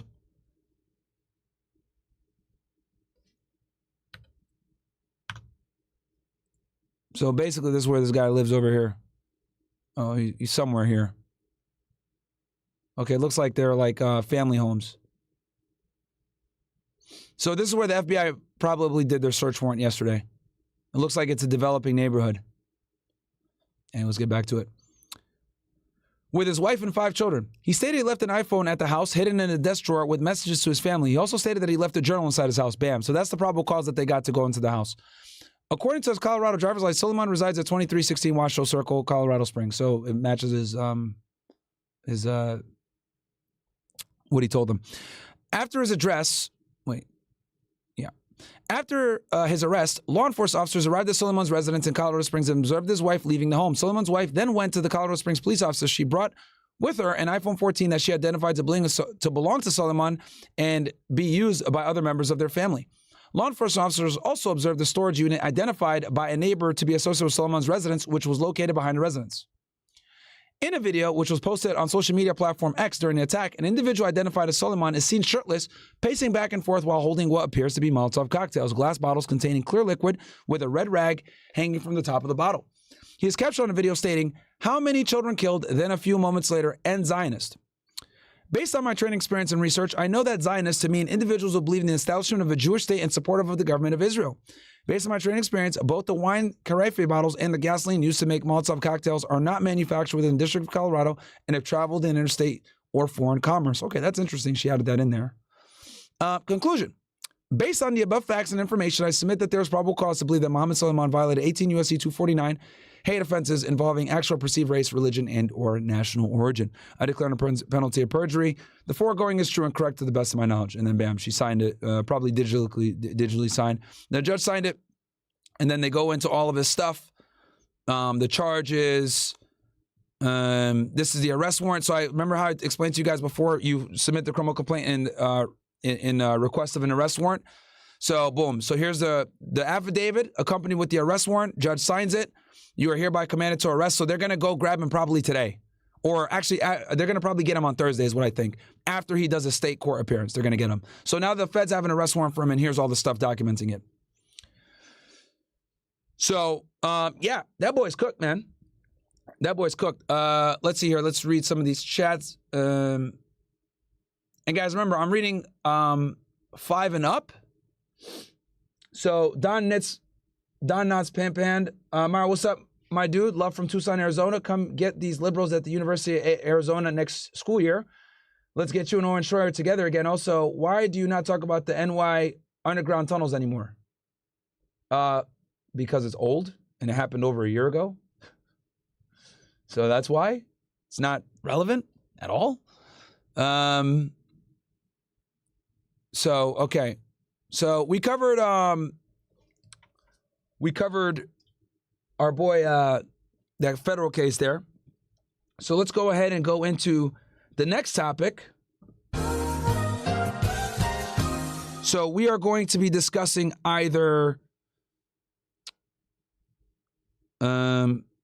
Diddy or, you know what? Let's go ahead and go into Diddy before Ukraine. Actually, we can go into Ukraine.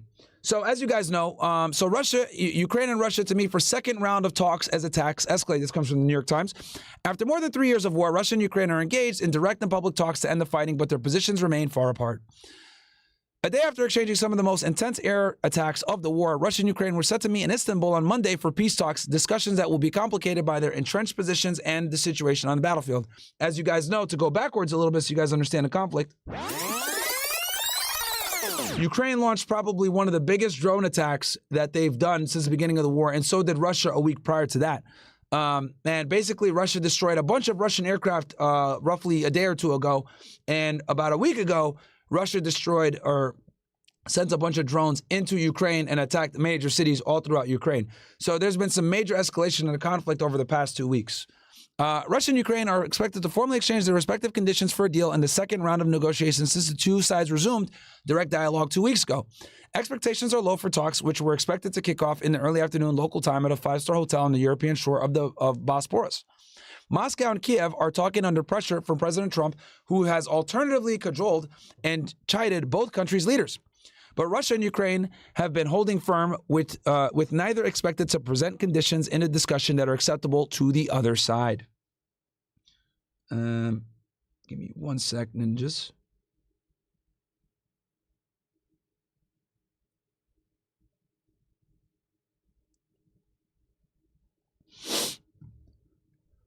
As negotiations sputter, attacks on the battlefield have intensified. The Russian army appears to have launched a new offensive, advancing at the fastest pace since last fall and opening a new front in the northern Sumy region of Ukraine. It has also bombarded Ukrainian cities with some of the biggest drone and missile attacks of the years, including a barrage of 500 drones and decoys on Sunday. Ukraine, for its part, has adapted and evolved in the face of a much larger military with deeper resources. Ukrainian drones in an ambitious, coordinated attack struck air bases deep inside Russia this weekend. That's the attack I told you guys about before. Attacks across Russia. So you guys can see these are some of the areas that were hit. Ukraine carried out attacks in 5 regions across Russia, according to a statement from Russia's defense ministry on Sunday. Several aircraft caught fire at a base in Murmansk and Irkutsk. Okay, I probably pronounced that poorly. Sorry. And these are the different regions that they hit. I think something like 40 planes were attacked. 40 aircraft of Russian aircraft were attacked, guys. That assault, which Moscow said damaged several aircraft, was described as a black day for Russian long-range aviation by a prominent pro-Kremlin Russian military blogger. The full extent of the damage has yet to be assessed. Who is it? This Telegram? Okay. The talks, the first since the early months of the war in 2022, have been clouded by political theatrics. Ukraine and Russia have attempted to set the tempo in terms of the talks without angering the White House, which is threatened to withdraw from the negotiations to end the war. As you guys know, Trump was super frustrated when Putin attacked Ukraine last week. While him and Putin were talking, he was pissed off. So crazy. During the first round of talks in Istanbul in mid-May, top U.S. officials met with the Ukrainians and Russians separately, but left it to Turkey to mediate direct talks, making for a complicated diplomatic dance. Here we go. President Trump has accused both sides of intransigence, trying to pressure them into negotiations. Last week, following a Russian attack on Kiev, Mr. Trump lashed out at President Vladimir Putin, describing him on social media as having gone absolutely crazy. Mr. Trump said that he was considering imposing additional sanctions on Moscow, but has not acted so far. Afterward, the Ukrainians accused the Russians of issuing threats and provocations by saying they were ready to fight for many years and invade more Ukrainian regions. The Russian delegation exuded confidence, saying that they were satisfied with the results of the talks, which they described as organized at the initiative of Russia's president. So basically, as you guys can see here, we're not really getting closer to anything. Lots of posturing, lots of shit going on. Russia signaled that it is not interested in a temporary ceasefire, but rather in solving the root causes of the war. Kremlin parlance for wide-ranging demands like a formal commitment to not expand NATO eastward, the recognition of its territorial gains, and other conditions that have flatly been rejected by Kiev. What I told you guys, right? That's what they wanted. Unlike Ukraine, Russia did not share its proposals beforehand, saying it would only do so directly at the Istanbul meeting. Ukrainian officials criticized such an arrangement, saying that it would prevent a meaningful dialogue.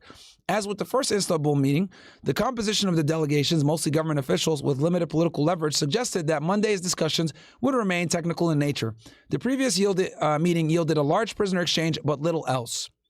And yeah, how many was that prisoner exchange? Each side reported that 390 of its people had been returned, and more swaps are expected this weekend.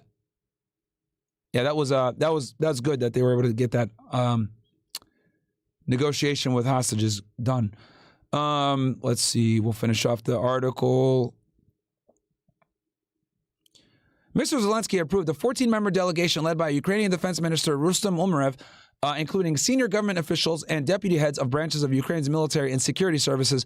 Russia's delegation is led by Vladimir Medinsky, an aide to Mr. Putin. After the previous round of talks, Mr. Medinsky, a conservative historian, told Russian state television that, as a rule, as Napoleon said, war and negotiations take place at the same time. Keith Kellogg, Mr. Trump's special envoy for Ukraine, said security advisors from the United States, Britain, France, and Germany would also attend Monday's talks, but he did not specify who exactly. So, basically what's going on here. There's been significant escalations on both sides, as you guys can see, with Russia and Ukraine attacking each other pretty heavily within the, compared to the past last 3 years of warfare. These are some of the most significant escalations since the war started in 2022. And it's been just going up ever since. And obviously they want to try to come to some kind of resolution, but Ukraine doesn't want to concede to some of Russia's terms, which is, we're going to keep the territory that we've already taken over in eastern Ukraine, and you guys can't expand NATO, which Kiev does not want to agree to. So this is the video of how the drones from Ukraine actually attacked. And this comes from AI Telly. You guys know I love these guys. Give me one sec, chat. Let me grab some real quick.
All right, ninjas, let's get to it. Ukrainian engineers designed a clever drone launching system disguised as ordinary wooden cabins mounted on the backs of cargo trucks. These mobile containers look like simple rural sheds, But inside, they held reinforced structures, hidden launch platforms, battery charging stations, and remote-controlled roof mechanisms. The design allowed for drones to be launched either vertically or at an angle, depending on their type, while built-in signal shielding helped them avoid early detection by Russian surveillance. Once these mobile silos were ready, Ukrainian intelligence operatives, possibly with help from local sympathizers, moved them deep into Russian territory. The trucks were quietly driven to pre-selected sites near key airbases, parked in places like forests, farms, or industrial areas where they blended into the landscape. They remained dormant for days or even weeks, with drones preloaded, charged, and waiting for the command to strike. When the time came, encrypted activation signals were sent remotely. The roofs of the containers slid open and the drones lifted off, some vertically, others using ramps or compressed air launch systems for a silent start. Because the launch sites were positioned just a few kilometers around 2 miles from their targets, the drones were able to reach their objective. Guys, this is modern warfare now, man.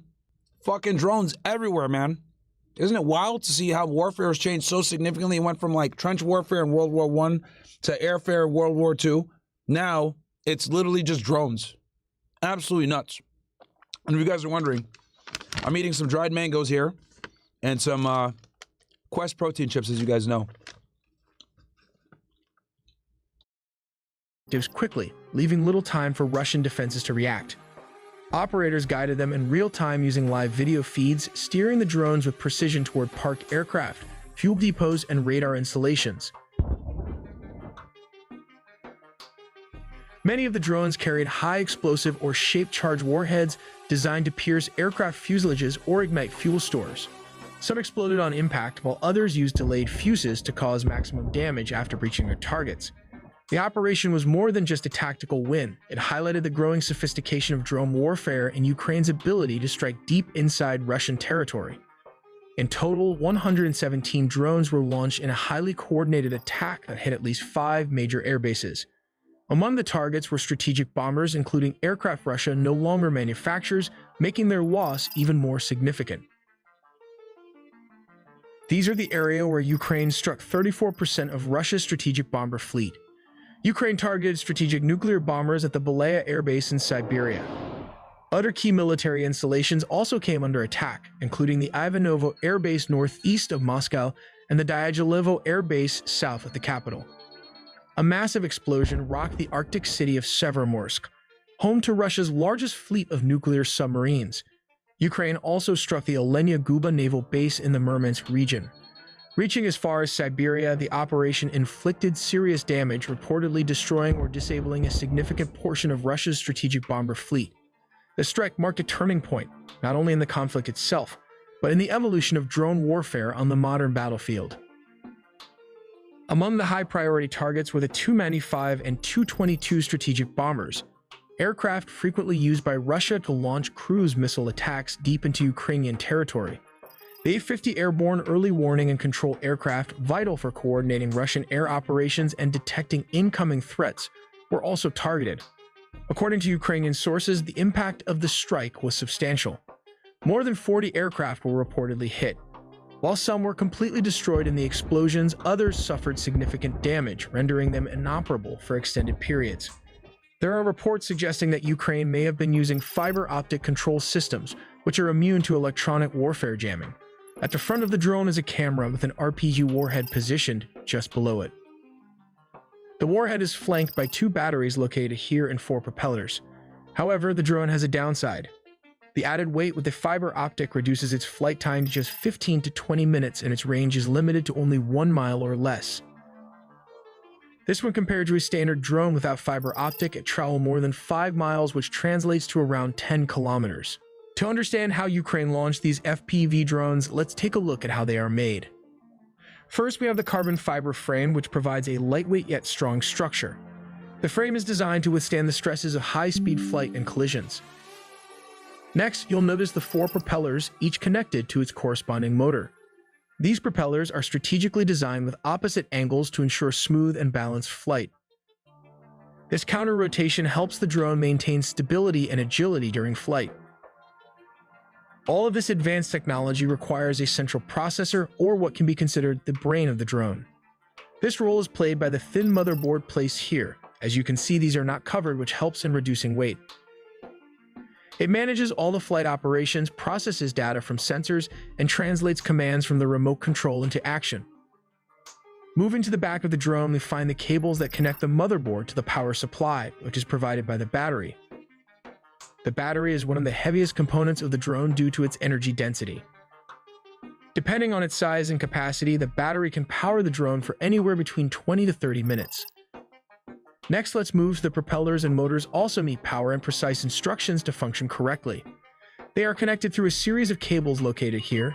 Both supply power and transmit control signals from the flight controller. These cables are exposed to minimize weight, ensuring the drone remains as light and efficient as possible. At the front of the drone, you'll find a camera that is connected to both the motherboard and the radio receiver, allowing it to transmit live video footage back to the pilot. This setup enables the pilot to see exactly where the drone is flying in real time, providing crucial visual information for navigation and target acquisition. However, modern warfare has introduced new challenges.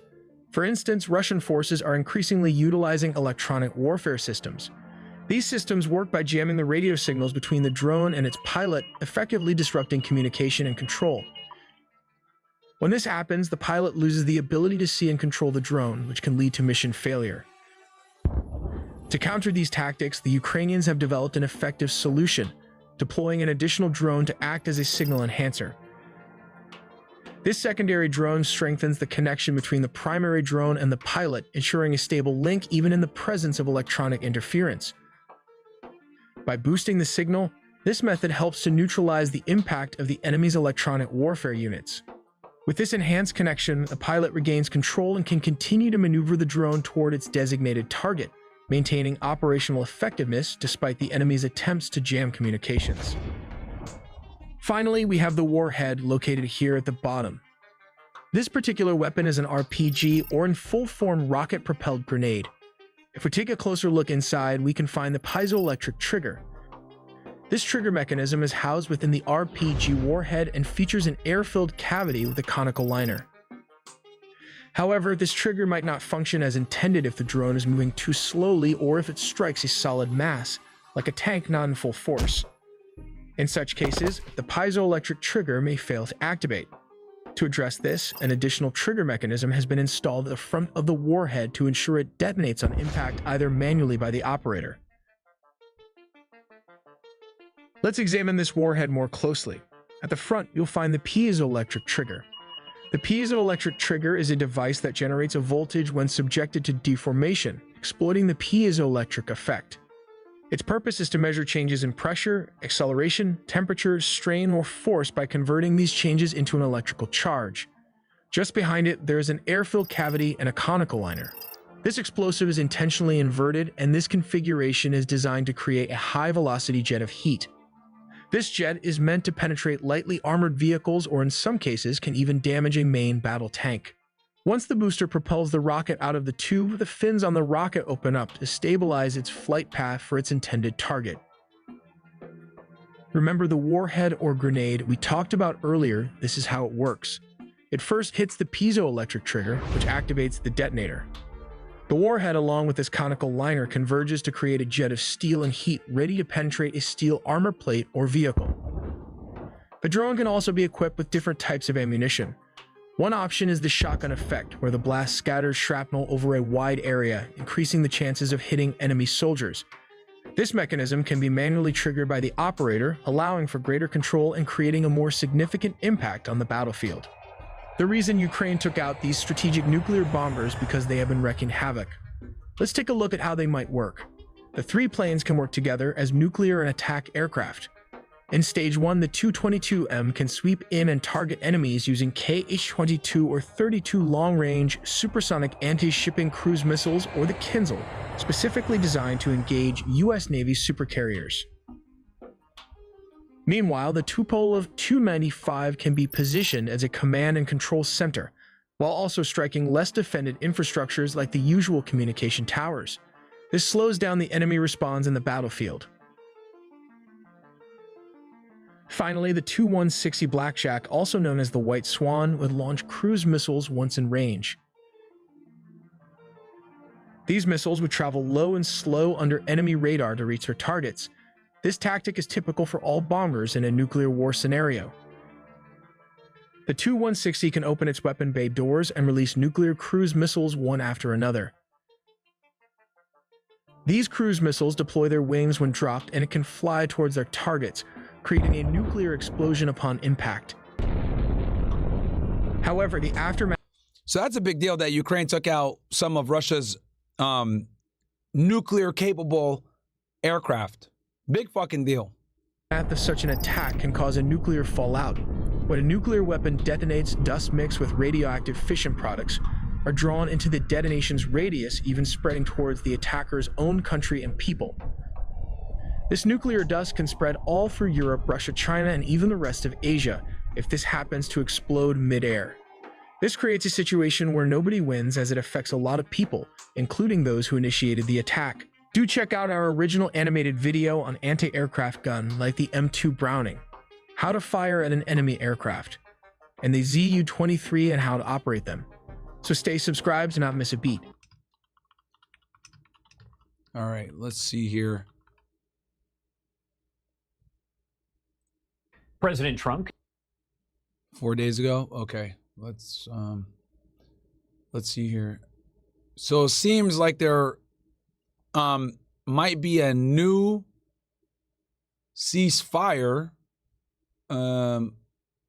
deal that they're trying to bring forward.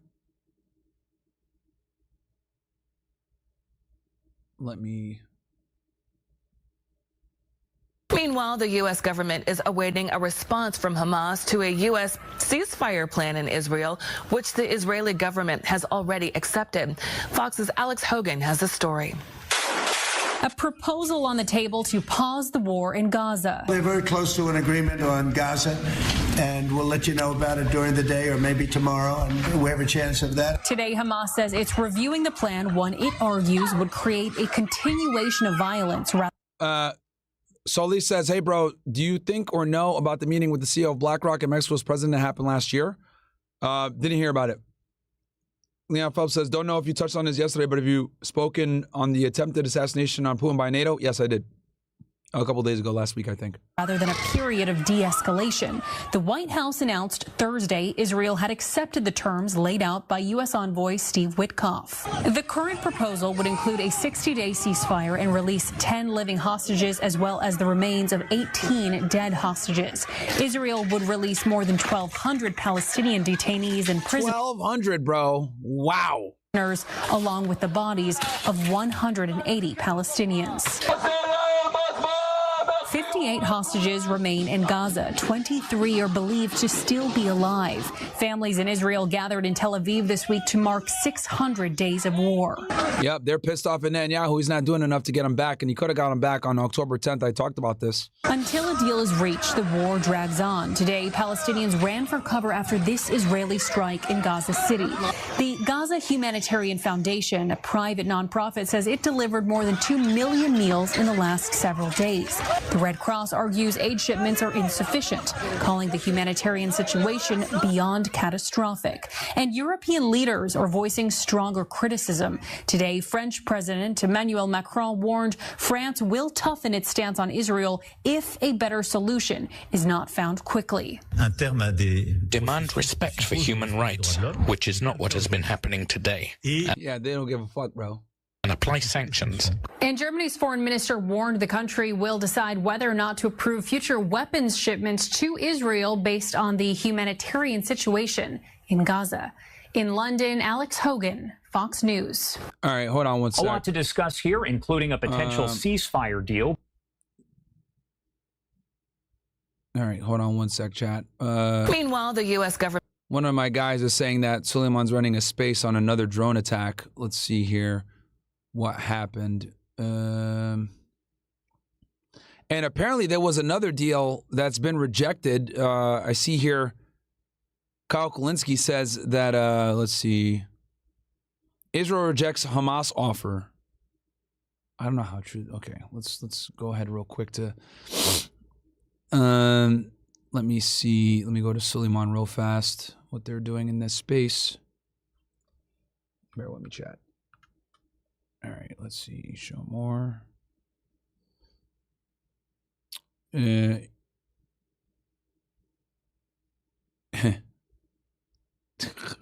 Look, Crowder talking about Tommy Lauren is such a bro. I've been telling you guys forever that this chick is like, she is a undercover feminist, man. A major problem. And you know, Speaker Johnson has been talking about those maybe deadbeat folks that are on Medicaid, and maybe some of those folks are the stay-at-home sons. We don't know. But I'll tell you this, leave it to Gen Z to rebrand laziness and social awkwardness as something cutesy, like a stay-at-home son. They did much the same thing with quiet quitting, where you can go to work and do less, and if you call it quiet quitting, it's somehow better. But Laura, I gotta tell you, this is also a big problem when it comes to, I think, declining birth rates, people not getting married and having children. You know, that's a big problem. They blame it on women. Well, look at what young women have to choose from. The pickings are slim. Yes, we might have a feminism problem in America, but it's the feminization of men. There are a lot of young women out there that want to get married. They want to have kids. They want to have stable families. But there are a lot of young men out there who want to live in mama's basement and order DoorDash. And therein lies a big part of the problem. It's a major problem. And you know, Speaker Johnson has been talking about those. So he makes good points here. Crowder says, okay, Tom Larry, here's the issue. Blaming men for everything isn't the winning strategy. You think it is. You're listing all the things that you expect from men. Okay, but maybe men have expectations too. And for better or worse, anyone from Jordan Peterson to Andrew Tate is telling young men what they need to do to be more desirable, work out, learn new skills, become a leader. Meanwhile, young women are celebrated for everything they do, despite the fact that they are 2 times as likely to be obese and much more likely to be depressed than their male counterparts. The message to young men is clear. Get your house in order. Make yourself desirable so you can find the right woman for them. So I ask you, Tommy, what do young women need to do to better themselves? See, and this is 100% true. Like, we never hold women accountable for anything, dude. We really don't. Like, you know, women are accepted no matter how they fucking behave, dude. Literally, that's what it is. Here, and I'll go ahead. I'll even cook a little bit here too as well. Let's go into this space though. I'll bring this over here. Let's see. Let's see what these guys are talking about. I think they're talking about the drone strike in Russia, and I saw you post something about Putin saying, well, he has an issue with Finland being involved in NATO. At first, he didn't, and also, this is what I'll try to call into the space tomorrow. Actually, no, I got Mel in the house. We're gonna transition over to Diddy, chat. We're gonna transition over to Diddy. Bear with me. Yo, Mel. Yeah, can you hear me? I got you, bro. What's up? All right. All right, hold on one sec. Let me go ahead and move you on screen here real fast. All right. All right. Boom. How was court today, bro? Yeah, it was really exciting. Brian Steele came and he really hit a home run. He really broke her down syllable by syllable. I mean, it was amazing to watch. They started off court talking about this video that I had left off with yesterday. Okay. And basically they said she gave a false persona on Thursday when she was crying all day with her head down. Okay. So, all right, I'll kind of let you take us through it, man. So what went down today? So Brian Steele was running the cross-examination, and they introduced that video that you told us about last time, right? That shows that her tonality and the way that she speaks is significantly different. Right.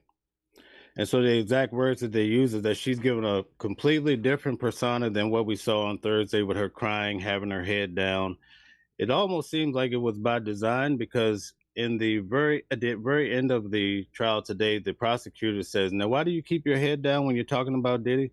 Oh, because he really terrified me. He petrified me. So of course you kind of wonder what she coached that way. But anyway, they started off the case talking about the video, and then they brought up another video that someone had, I guess, they say they discovered it this morning. Uh-huh. It's a video of Mia taking alcohol shots and probably acting out of order. And so they wanted to put it on the screen. They showed it to the judge, and Mia's attorney stood up because it was showing on the screen. You know how when we sit in the public section, we could see the screens that the attorneys have? So Mia's attorney stood up and says, hey, some of the people in the audience can see the video, and it's affecting the appearance of my client. So that came out as well. I'm shocked that this is not something that they would have caught a long time ago. So, and you said her attorney stood up when this video was played? Up. Remember where Cassie's husband was sitting at? Yes. Remember that section over to the right? So he stood up from there and he interjected and said, hey, I could see this video on screens and I don't want the audience seeing it either. And he want the audience to see the way that she speaks? Yeah, in the video, the judge actually put the video in eventually, and they actually ended up showing the video.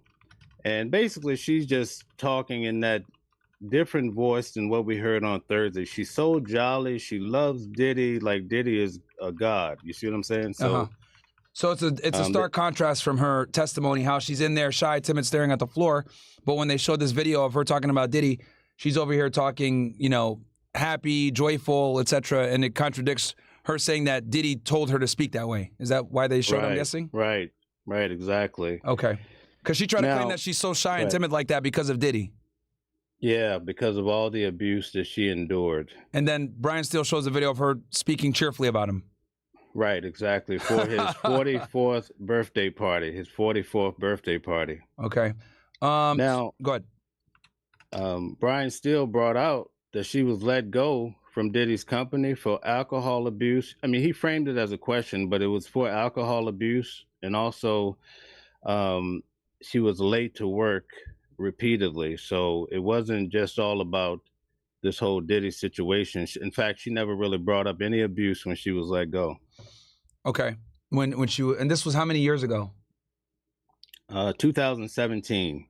Okay. So she left officially in 2017, but she kept posting about him. Terminated in December of 2017, but 2016, but she went on to work for another 6 months. They gave her a 6-month period.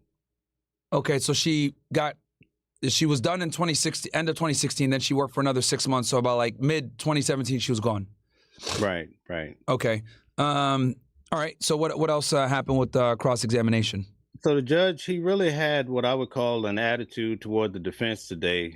Off the top, he says, I don't want 30 more Instagram posts if this is what you're going to do. Why? And the defense was trying to submit more of these posts because they had so many the other day of her personal Instagram posts. This is what the judge did not want. Remember, I told you that Brian Steele was trying to set her up for impeachment today. Yeah. And so this is how he was going to build his argument. And would you believe the judge says, I don't see where these posts are going to really affect the case. In the post, because I was able to see, maybe I shouldn't say that part, but I was able to see some things, right? Mm-hmm. The post was showing her with her family at a wedding. And so she painted this picture under cross-examination on Friday. She said, I never had a chance to see my family at all because Brian Steele is like, why you didn't tell your family that this guy was violating you and all this other stuff? So that's what these posts were about. And the judge shot it down. And so everybody in the audience was like, whoa, you know, this is looking a little bit off here. All right. So how many Instagram posts or social media posts did Brian Steele show up to that point when the judge got fed up with it? I would say he probably showed about 40. I think he probably had about 100 from what I could see. But he also has this scrapbook on top of that, which he was getting into that. So sometimes it get a little sketchy. Is he in the post or is he in the scrapbook or what have you? But it was an overwhelming amount, I must say. And the judge was saying, we're not going to spend all day with you again going through each of these posts. Okay.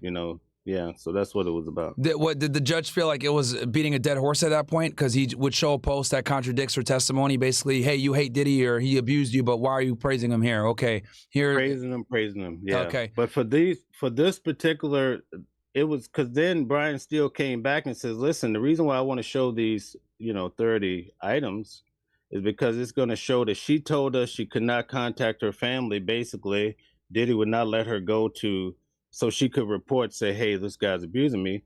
But then these posts show that she was around her family a lot throughout the years. Okay.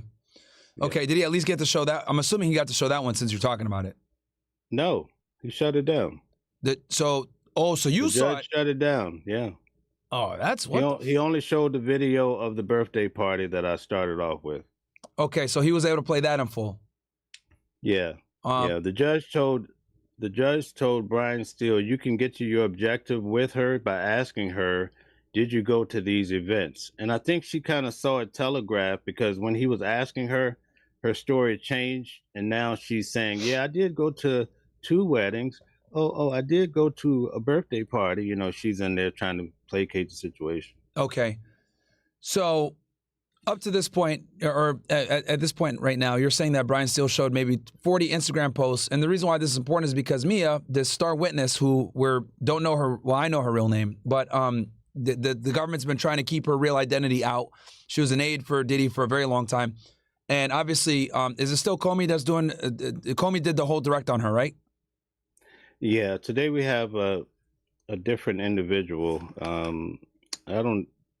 Steiner or something like that, I believe is her name. I don't know why this. Yeah, that's the I know who you're talking about. She wears the glasses. Yeah. That's the other AUSA. So she came back on redirect? Yeah, she's really sharp. Has a very pleasant voice, and I think it does a lot of damage, in fact, you know. Okay, so all right. So basically, Brian Steele does a cross-examine, shows 40 pictures plus of her showing that she praises Diddy, she loves Diddy, etc., despite the fact that her testimony was he was a monster, he was beating her, he was sexually assaulting her, blah, blah, blah, right? He has so much of this stuff that the judge gets annoyed and says, yo, I think you've proven your point now. We're not going to keep showing posts like this. And then on the redirect, because I'm assuming the government comes back now because Brian Steele had kind of exposed her for, you know, this guy's your abuser, but you're going back and talking about him even after you left Bad Boy. What did the government redirect on? Basically, they came back and they hit all those points. You know, the reason why you were sending these posts, you were under the jurisdiction of Diddy and his work. Was there other people posting for on his birthday that worked for Diddy? Yeah, so they really drew it up. But at that point, I believe most of the audience, maybe even the jury, we didn't kind of believe her, because after Brian Steele broke her down with his, very decisively, it was hard to believe that, you know, a lot of times her voice was changing. And then when he really put the screws to her, she went back to that crying voice. It was really messy, you know. What was the jury's look on when Brian Steele was cross-examining her, and how long did he have? How long did he go before government came back and redirected? He had her most of the day. He had her all the way into the afternoon to right around, I'd say around 2 o'clock. He had her. Okay, so trial started at like 9:30. The judge was putting the screws to him so bad. The judge was on Brian, kept calling sidebars, and it almost seemed like the judge was reprimanding him. He was walking slowly over to the sidebar, and you could tell he was trying to argue his cases. The jury was sitting on their, you know, high butts to look over and see what was being said. At certain points, I saw different members of the jury laughing because of the way Mia, she reverted to these one answer words to be like, well, what made you do this?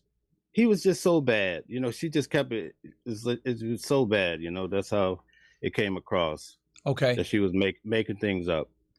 So anytime Brian would start to kind of push, they'd ask for a sidebar, she would start crying. And I heard also that the judge was like trying to say that Brian Steele was bullying her. Say that, what was the last word? He was like bullying her. Yeah, so basically they painted the picture that when we came back from lunch, the government was saying that he was yelling, harassing, and he was argumentative.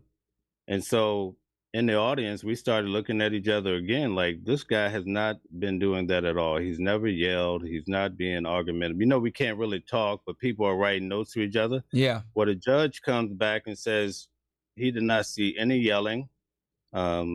Brian Steele kept saying, God forbid, but the judge says that that's not harassment by saying God forbid.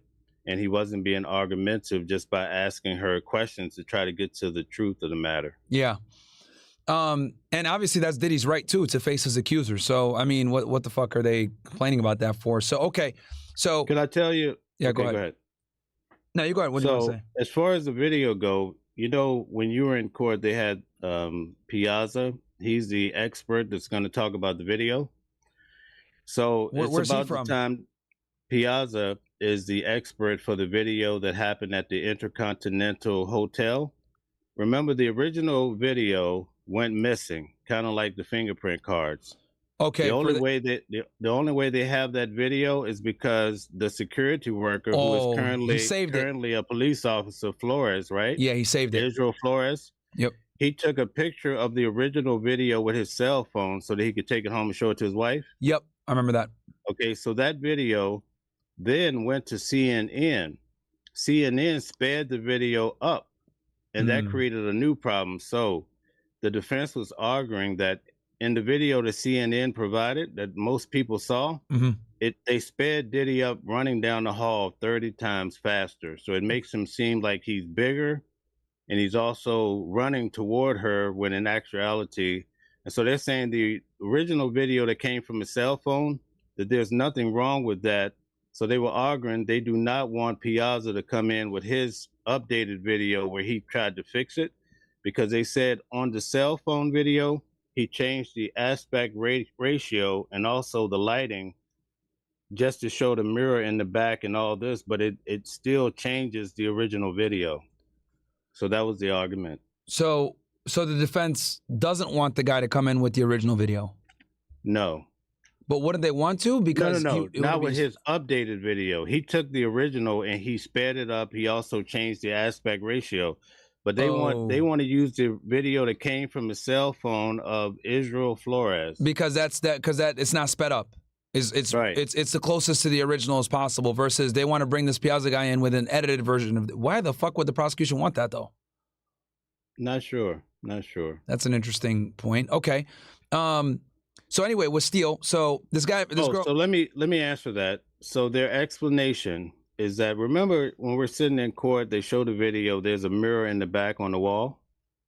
They said that Piazza's video actually comes in and it shows you what's happening in the mirror, and with Diddy throwing things and everything else. Oh, okay. So it's an enhanced version. That's why the version. prosecutors want it. Okay, so it's an enhanced video, but the defense doesn't want it for obvious reasons. Okay, fair enough. And it probably because they're probably arguing that it will make the jury prejudicial. Right. Okay. Right.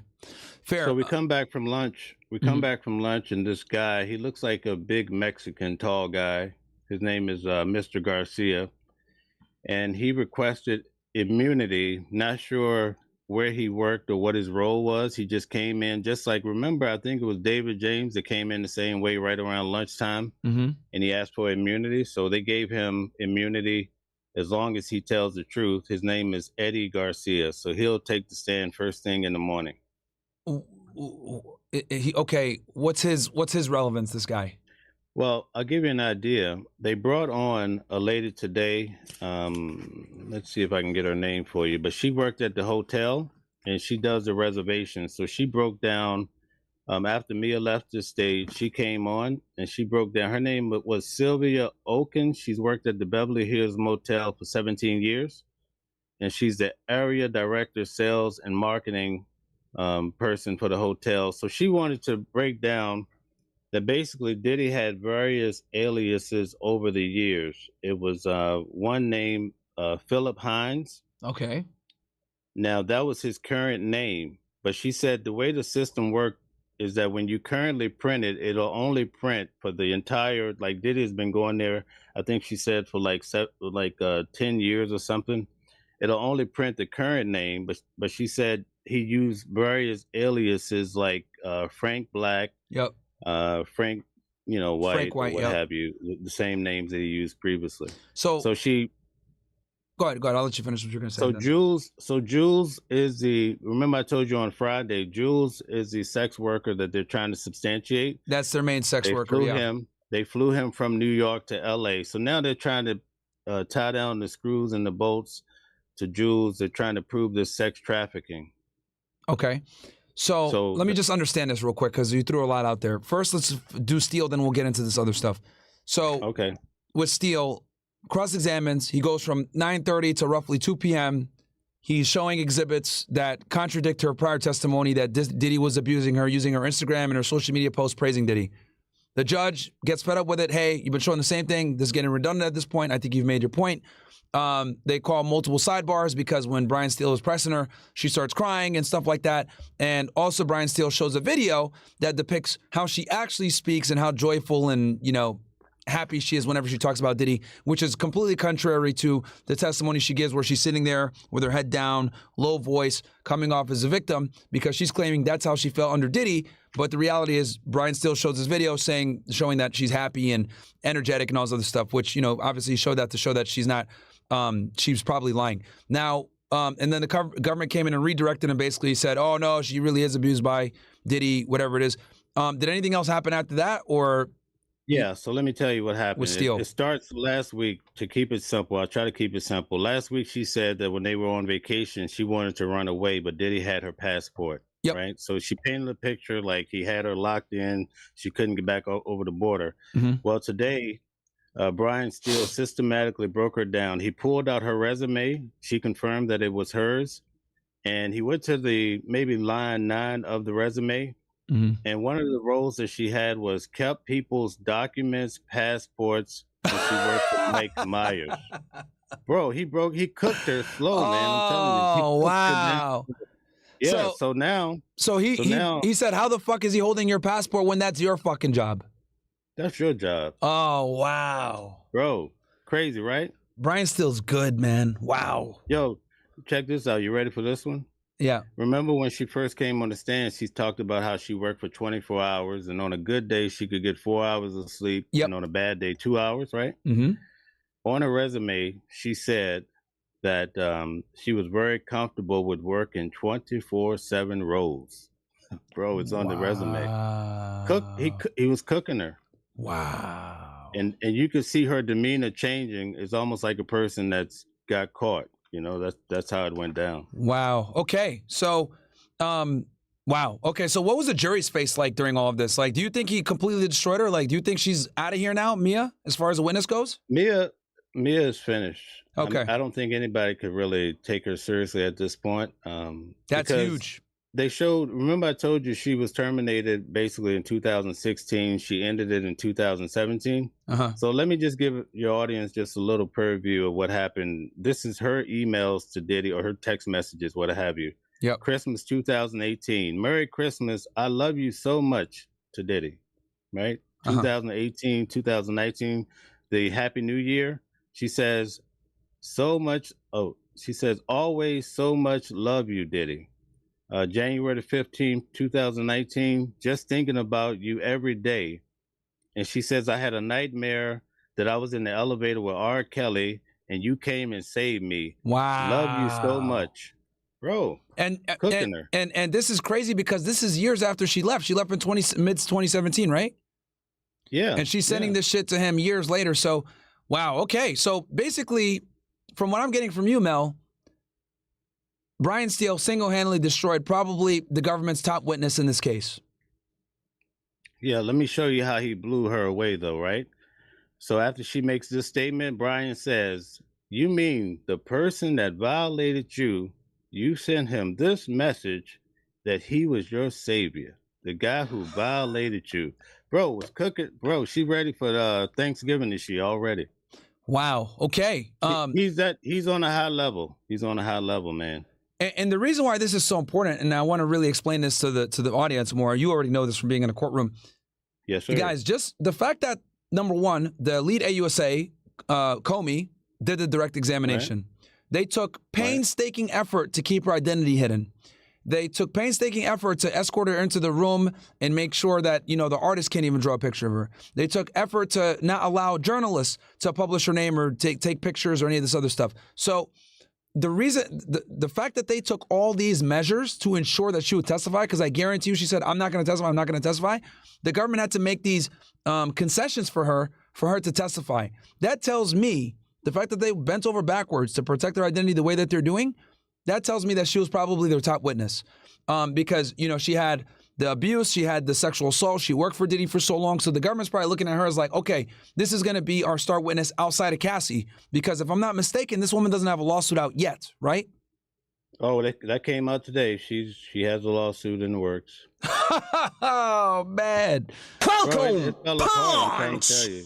So, well, he insinuated, he painted that picture. So okay, so because not only did she deal with all the abuse and stuff like that, but she wasn't like a girlfriend like Cassie was. So they needed her to show that he abuses his employees, right? He abuses his girlfriend Cassie, and then they need her to show that he abuses employees. So the fact that Brian Steele was able to really destroy her credibility is huge, because I think the three main witnesses for the government in this case are Mia, Cassie, and then this woman that's going to come, the single mom that he met in 2020 that he did the freak-offs with. I think those are the government's top three witnesses. And then I'd put Dawn as the fourth from Danny D. Kane. And that's what I would assume. Those are the government's like main witnesses. But the fact that Diddy's defense destroyed Dawn, made her look stupid with the skillet incident of getting hit in the head with the frying pan. Diddy's defense made Mia look stupid, right? Just now, like you said. Then we got, obviously, Cassie, who had some really good testimony in some parts, but in some parts they also made her look bad, like when she was cheating on Alex, her settlements for $10 and $20 million, her cheating and her promiscuity. So really, you know, they beat up two of his witnesses, and then the third one, Cassie, got like she's in the middle. So this fourth witness, they're going to need to hit a home run with her, because Mia just got totally shit on. Was he able to impeach her or no? Capricorn Clark was a heavy hitter too, though. Oh, yeah. She was one of their stronger witnesses. She made it a movie. She turned it into a movie with the warehouse and all this corporate building and so forth. And she the big thing with her, I think the reason why they needed her so bad is because she confirmed the Kid Cudi story. Absolutely. She was the only eyewitness. Yeah, she was the only eyewitness really that saw it. So, and then the police corroborated her statement because they saw the Cadillac there with the license plate. So there's no doubt about it that Diddy was in fact on that day at Kitty's property or close to it at some point. She put him in the house. So then she went on to say, Diddy, just sending you all the love in the world. That's how, you know, they're having her say it out loud. And she's saying it so creepily, you know, it's just so crazy. So anyway, Brian Steele basically says, you know, how is it that you could say this about a guy who was basically abusing you, right? She says, well, it's because of psychology and this and that. So he asked her, he says, why do you keep referencing psychology? Why don't you use your own thoughts, Mia? And he paused, and everybody was like, you know, she was lost for words. Yeah, because also, so what Brian Steele was trying to insinuate is that she was prepared by a psychologist to use these buzz terms during her testimony. Yeah, she keeps talking about her therapist. My therapist told me this. She never tells you her answer. Gotcha. Yeah, so it basically looked very rehearsed and inauthentic. So, so the jury doesn't believe her, you would say. They don't buy it. No, they don't. Okay. They don't. Cooked. All right, that's Brian. That's why you pay him the big bucks, man. He got rid of one of his Diddy's top. He got rid of literally one of Diddy's top accusers, and this was the power of having a good defense team, embarrassing her with her own emails and social media posts and stuff like that. Okay, so who went after her? Because you said Brian had her until about 2 p.m. I'm assuming they had time to get one more witness in, or not? Yeah, so they were able to bring in the hotel manager that I started to talk about before. Okay, give me 1 sec. Hold on.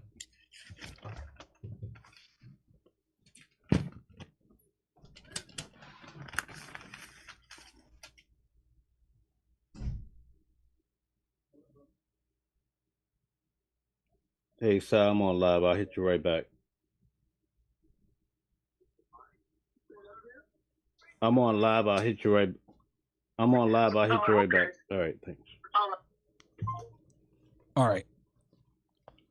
Sorry about that. So, okay, so they brought problem. this hotel guy. So, go ahead. It's a female. Yeah, female. Okay. And what did they bring her for? To confirm Diddy's other aliases? Yeah, so she basically talked about the whole hotel. They're building the scene, so when Jules come and talk about this whole beating, they have all the records on file. So she broke down the hotel. How does it work? Which hotel was this one? This is the Beverly Hills Hotel. Okay. Yeah, Beverly Hills. So, you know, basically they pulled up a lot of charts showing you the reservation notes. And in the notes, Diddy was basically asking for a newspaper, and he also asked for 5 candles or what have you. So he would send them out to get candles. So that kind of builds to the point where the sex workers talked about there was always candles for the freak off. Yeah. Right. So, but you know what? Go ahead. Keep going. Go ahead. On cross-examination, though, I thought that the female, I forget her name, but she made a good point. She only had one question, and she says, did you have a Philip Hines, I believe, from January 22nd, 2012 to January the 24th of 2012? And was there a guest in the room named Dominique Neal? So that paints a picture now that maybe Jules is not just coming for Cassie. There's another person in the room. So I think they leave themselves open to try to wiggle Diddy out of this situation or to create some doubt. So that was the only question. Okay, so and I let me explain this real quick to the audience because they might be confused. Why the hell's a hotel? I'm assuming this was a hotel manager, right? Yeah. So 17 years. 17 years there. So chat, what they do a lot of times is they need to authenticate certain pieces of evidence, right? So in this case, they need to demonstrate that Diddy uses different names and aliases when he stays at these hotels to do the freak-offs. So they did this last week or 2 weeks ago when I was there, where they brought in a hotel guy, the manager, I forget what the name of the La Matage or some shit like that in LA. And he did the same exact thing. He comes in, hey, here's our profile for Mr. Combs. These are the different names he uses. This is the credit card that he uses. These are the days that he stayed. This is, and I remember one thing that stood out to me was there was $1,000 hold every single time he stayed at the hotel. And that was because he was prone to leave candle wax on the sheets and destroy the rooms. So, you know, and that was kind of authorized by his assistant, Katie Crum or Christina Crum or whatever her name is, where she would authorize his black Amex card to be charged an extra $1,000 for, you know, problem, like any mess that he left behind, because these freak-offs would obviously leave baby all over the place and candle wax and all this other shit. So I'm assuming that you're saying that they're trying to bring Jules in, who, Chad, if you guys remember, Jules was one of the main escorts that Diddy and Cassie used for these freak-offs. So I'm assuming he's going to come in and testify about using this hotel in LA to have sex with Cassie for these freak-offs. So they need to establish the foundation of the hotel, bring in that hotel manager, show that Diddy did stay at this hotel, show them any reservations he made, show them any names that he utilized. And then that's going to legitimize Jules's testimony more when he says, oh yeah, we would go to this hotel and do the freak-offs here, because Diddy and Cassie would organize these hotels and use like different names. I know Cassie had a couple of different names that she would use as well when she reserved this stuff, right? Jackie Starr was her name. Yep. But you know what came out also in court on Friday? That Kim Porter used that same name. So I thought that was very interesting. Yeah, wow. Bro, yeah, it's crazy. Because so it's almost like he had a pattern. And also they testified that Kim Porter would also go to these rooms for 4 days. This is what she testified. Oh, the woman that testified today.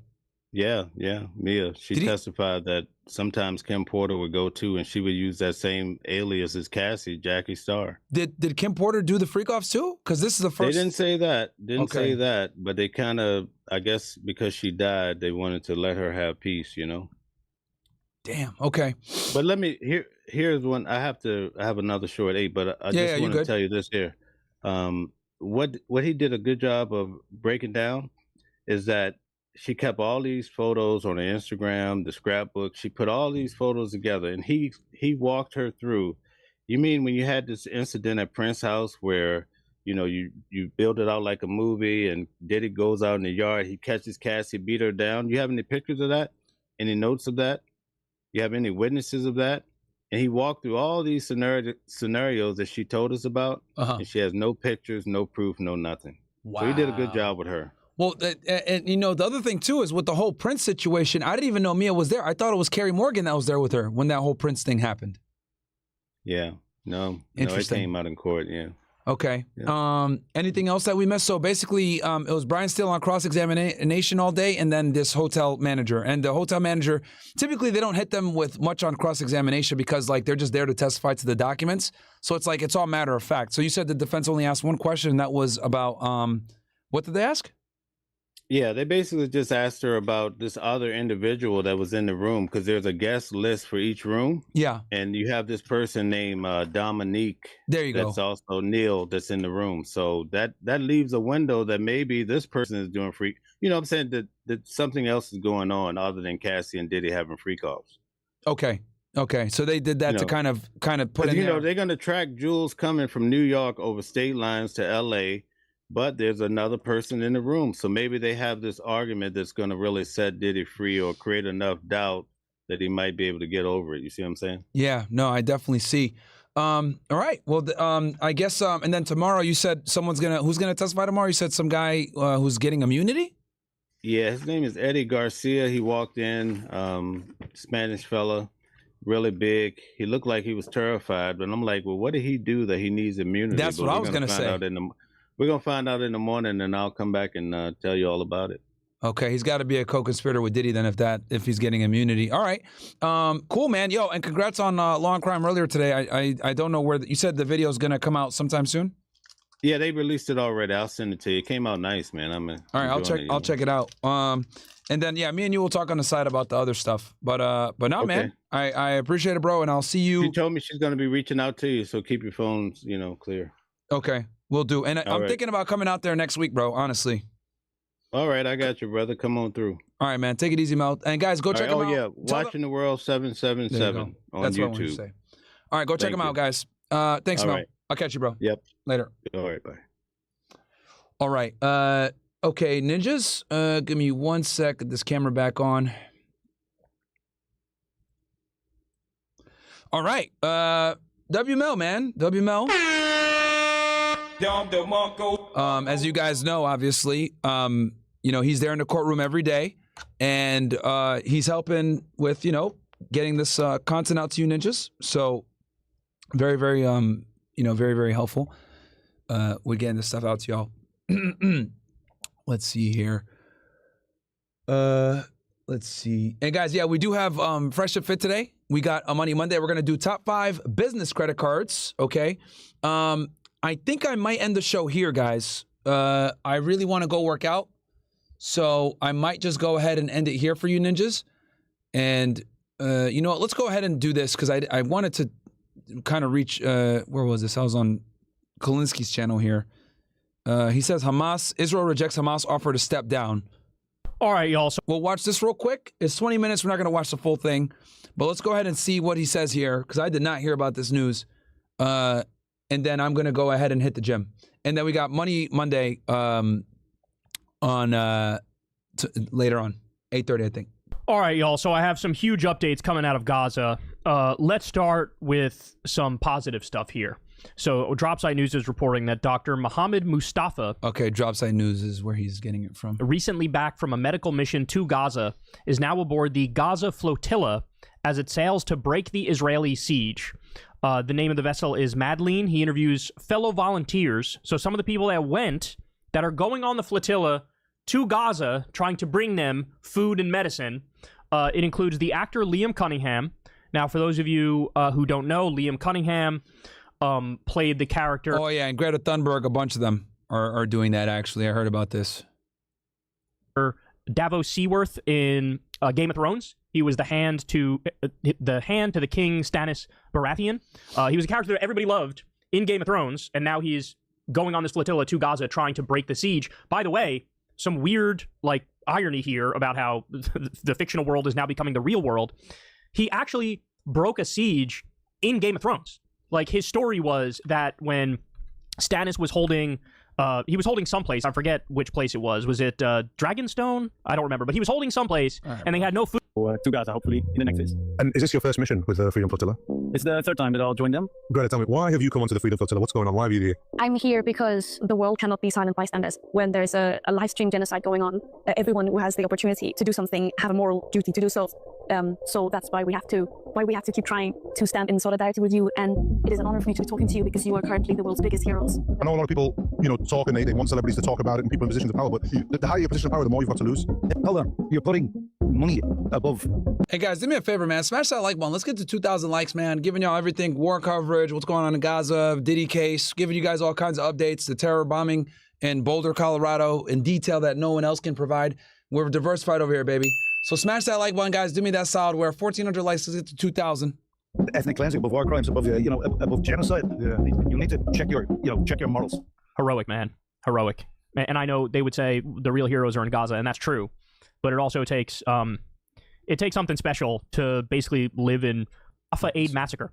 Medical sources report at least 31 killed and up to 200 injured, 90 of them critical, with the majority being bullet wounds. This marks one of the highest casualty tolls from a single incident since the start of Israel's. And you guys know we've talked about this with like what's going on over there. I want to hear this ceasefire though. What is this deal that they struck?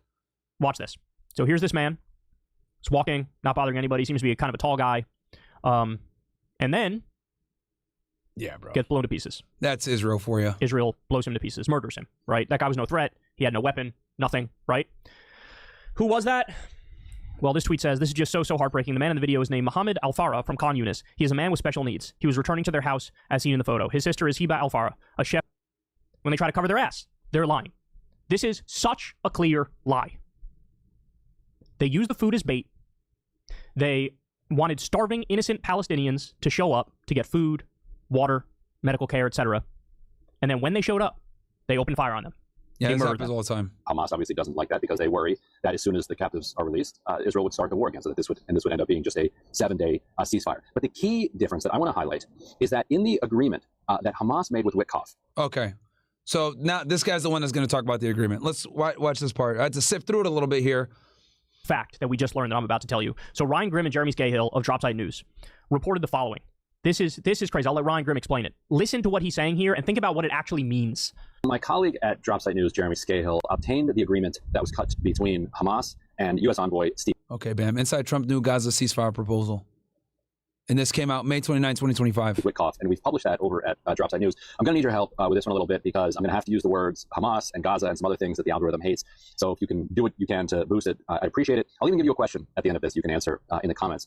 But one of the key distinctions, and I think this is something that should become, at minimum, a historical footnote, like something that history remembers about this conflict. So there are two agreements. There's one that was reached on May 25th, which is an understanding between Hamas and Steve Witkoff that if they agreed to this, that Witkoff would get Israel to agree to it as well, and the U.S. would guarantee it. That didn't happen. Israel refused to agree to that one. So Witkoff went back to Israel and came up with new terms that were agreeable to Israel. Now, some of the differences between these two agreements have been reported on heavily in the press. One of them, for instance, is that the second group of captives would be released 7 days after the agreement rather than 60 days. You know, Hamas obviously doesn't like that because they worry that as soon as the captives are released, Israel would start the war again. So that this would end up being just a 7-day ceasefire. But the key difference that I want to highlight is that in the agreement that Hamas made with Witkoff, they agreed to give up governing power in Gaza and turn it over to a technocratic committee led by independent Palestinians. All right, that's a big deal. That's actually a big deal. And that Palestinian technocratic committee would oversee governance and would oversee reconstruction. So that's what Hamas agreed to. In the version that Israel agreed to with Witkoff, that section is stripped out. So think about that. And here's the question for you. Why is it that Hamas, in order to get to long-term peace, would be willing to give up power in Gaza, but Israel, which says that it does not want to end the war, insists on Hamas staying in power in Gaza? Why is that? Shit. They need the controlled opposition, chat. They need the controlled opposition. Fucking exposed. Falcon punch. And notice how that didn't hit Western media. Kyle pulled this from on-site fucking news. All right? Like, bro, that's crazy, man. So answer that one below. I'm sure some people will be giving hints in there, but let's not give any hints here. Just because I want you guys to think about this for yourselves. So do you understand what that means? How many times have you heard from Zionists? Oh, if Hamas gave up all the hostages, it would be over today. If Hamas gave up all the hostages, it'd be over today. Yep, that is the number one pro-Israel talking point. Will Alex Stein ever do after hours? I don't know. Maybe. I gotta, I don't think he's here in Miami, chat. Bro, crazy. And then sometimes when you bring up, hey, there were deals on the table to give up all the hostages, they go, well, if Hamas gave up all the hostages and they put their weapons down and left Gaza and said we're no longer going to govern Gaza, then it'd be over. So those are the two key things. You got to bring all the hostages back, give up all the hostages, lay down your guns, and you no longer govern Gaza. Then everything would be over today. How many times have you heard that? I've heard that about 1,000 fucking times. That is a complete and utter lie. That was literally on the table for the deal that Hamas was trying to make with Witkoff. They had that provision in with their proposal. We'll return all the hostages. We'll lay our weapons down. We'll no longer govern Gaza. Israel took a look at that. They said, wrong. Take that provision out, meaning let Hamas continue to run Gaza. We, Israel, want Hamas to continue to run Gaza. Why would they do that? You know the answer. Because they want the infinite boogeyman so they can continue the genocide under the guise of saying, oh, Hamas. Self-defense, bro. They're terrorists. They're evil. They're horrible. And they're the main problem. That's why we have to keep fighting. That's why we have to keep killing. That's why we have to keep taking land. That's why we have to keep doing what we're doing. We're just doing it to protect ourselves from Hamas. Yeah. They literally want Hamas to run Gaza so they can have... It's controlled opposition, chat. It's controlled opposition, and it's funny because, like, the Israelis will sit there and cry about Hamas all day. But they can literally get rid of them, and they don't want to because they know that if they get Hamas out of there, then it forces them to have to negotiate for a two-state solution. But they need to be able to say, look, we can't make peace with them. Look, bro, we can't talk to them. They want to kill us. We can't negotiate with these guys. Have the boogeyman always there, which they use to then justify the endless mass murder of innocent men. And isn't it amazing, guys, that someone like me, who'd be considered on the far right, and someone like Kyle, who's a progressive, agree on this? Do you guys, guys, I'm literally playing a fucking Kyle Kulinski secular talk video for you guys. Me and him are probably completely opposed on every single political issue, mostly, right? But when it comes to this issue of what's going on in the Middle East, we're 100% in agreement. Isn't that wild? That should tell you how much of a problem this is if someone on both the far right or someone on the left agree on this. Maybe for different reasons, right? I'm speaking more from a national, obviously from a humanitarian perspective as well, but I also speak a lot from a national perspective that, nationalism perspective, that us supporting this shit doesn't make us look good as a country. Kyle's coming more from the humanitarian perspective, but we agree on the problem and why they're doing what they're doing. Women and children, the bombing of countless hospitals, the bombing of countless schools, the bombing of UN buildings, the bombing of World Central Kitchen workers, the sniping of children in the face. Every single thing you've heard from the Israel defenders has been a lie. It is a lie. It's a big lie. Real goal is to finish the genocide, finish the ethnic cleansing, steal all of Gaza. They're going to try to do that with the West Bank too, and they're going to try to create a greater... Yeah, they've been expanding on the West Bank this whole time. When the Gaza conflict going on, it's been able to provide an enormous amount of cover for them to steal more land in the West Bank and build more settlements because everyone's so focused on Gaza. They've been expanding on the West Bank as well, Chad. Israel. That's why they've also taken large swaths of Syria, by the way. Yes, they did. Well, they basically have the Golan Heights now for sure.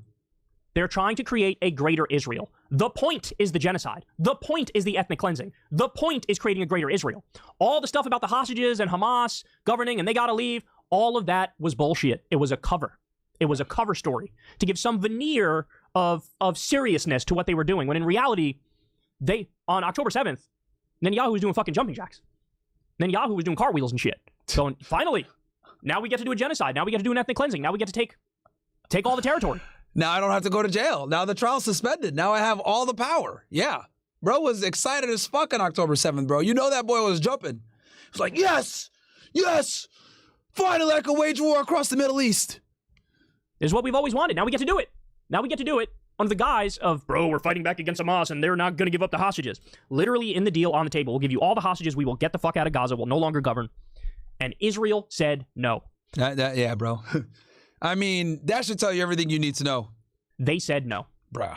You need to tell everybody about this. You need to get this word out there. Again, where's CNN? Where's MSNBC? Where's the... They're not reporting on any of this shit. That's crazy. I have not seen this hit mainstream news, man. I have not seen this deal hit mainstream news. Western media. Where are they? This is a debate-ending fact. This is, for the history books, this is, like, literally... This is just a textbook example of a genocide. I'm glad. Now, when I go out there on Friday and I debate, I'm going to have this fucking talking point now to cook these motherfuckers with. All you have to do is release the hostages and leave. Motherfucker, they just literally offered that. And Israel said no. Literally, May 29th, 2 days ago.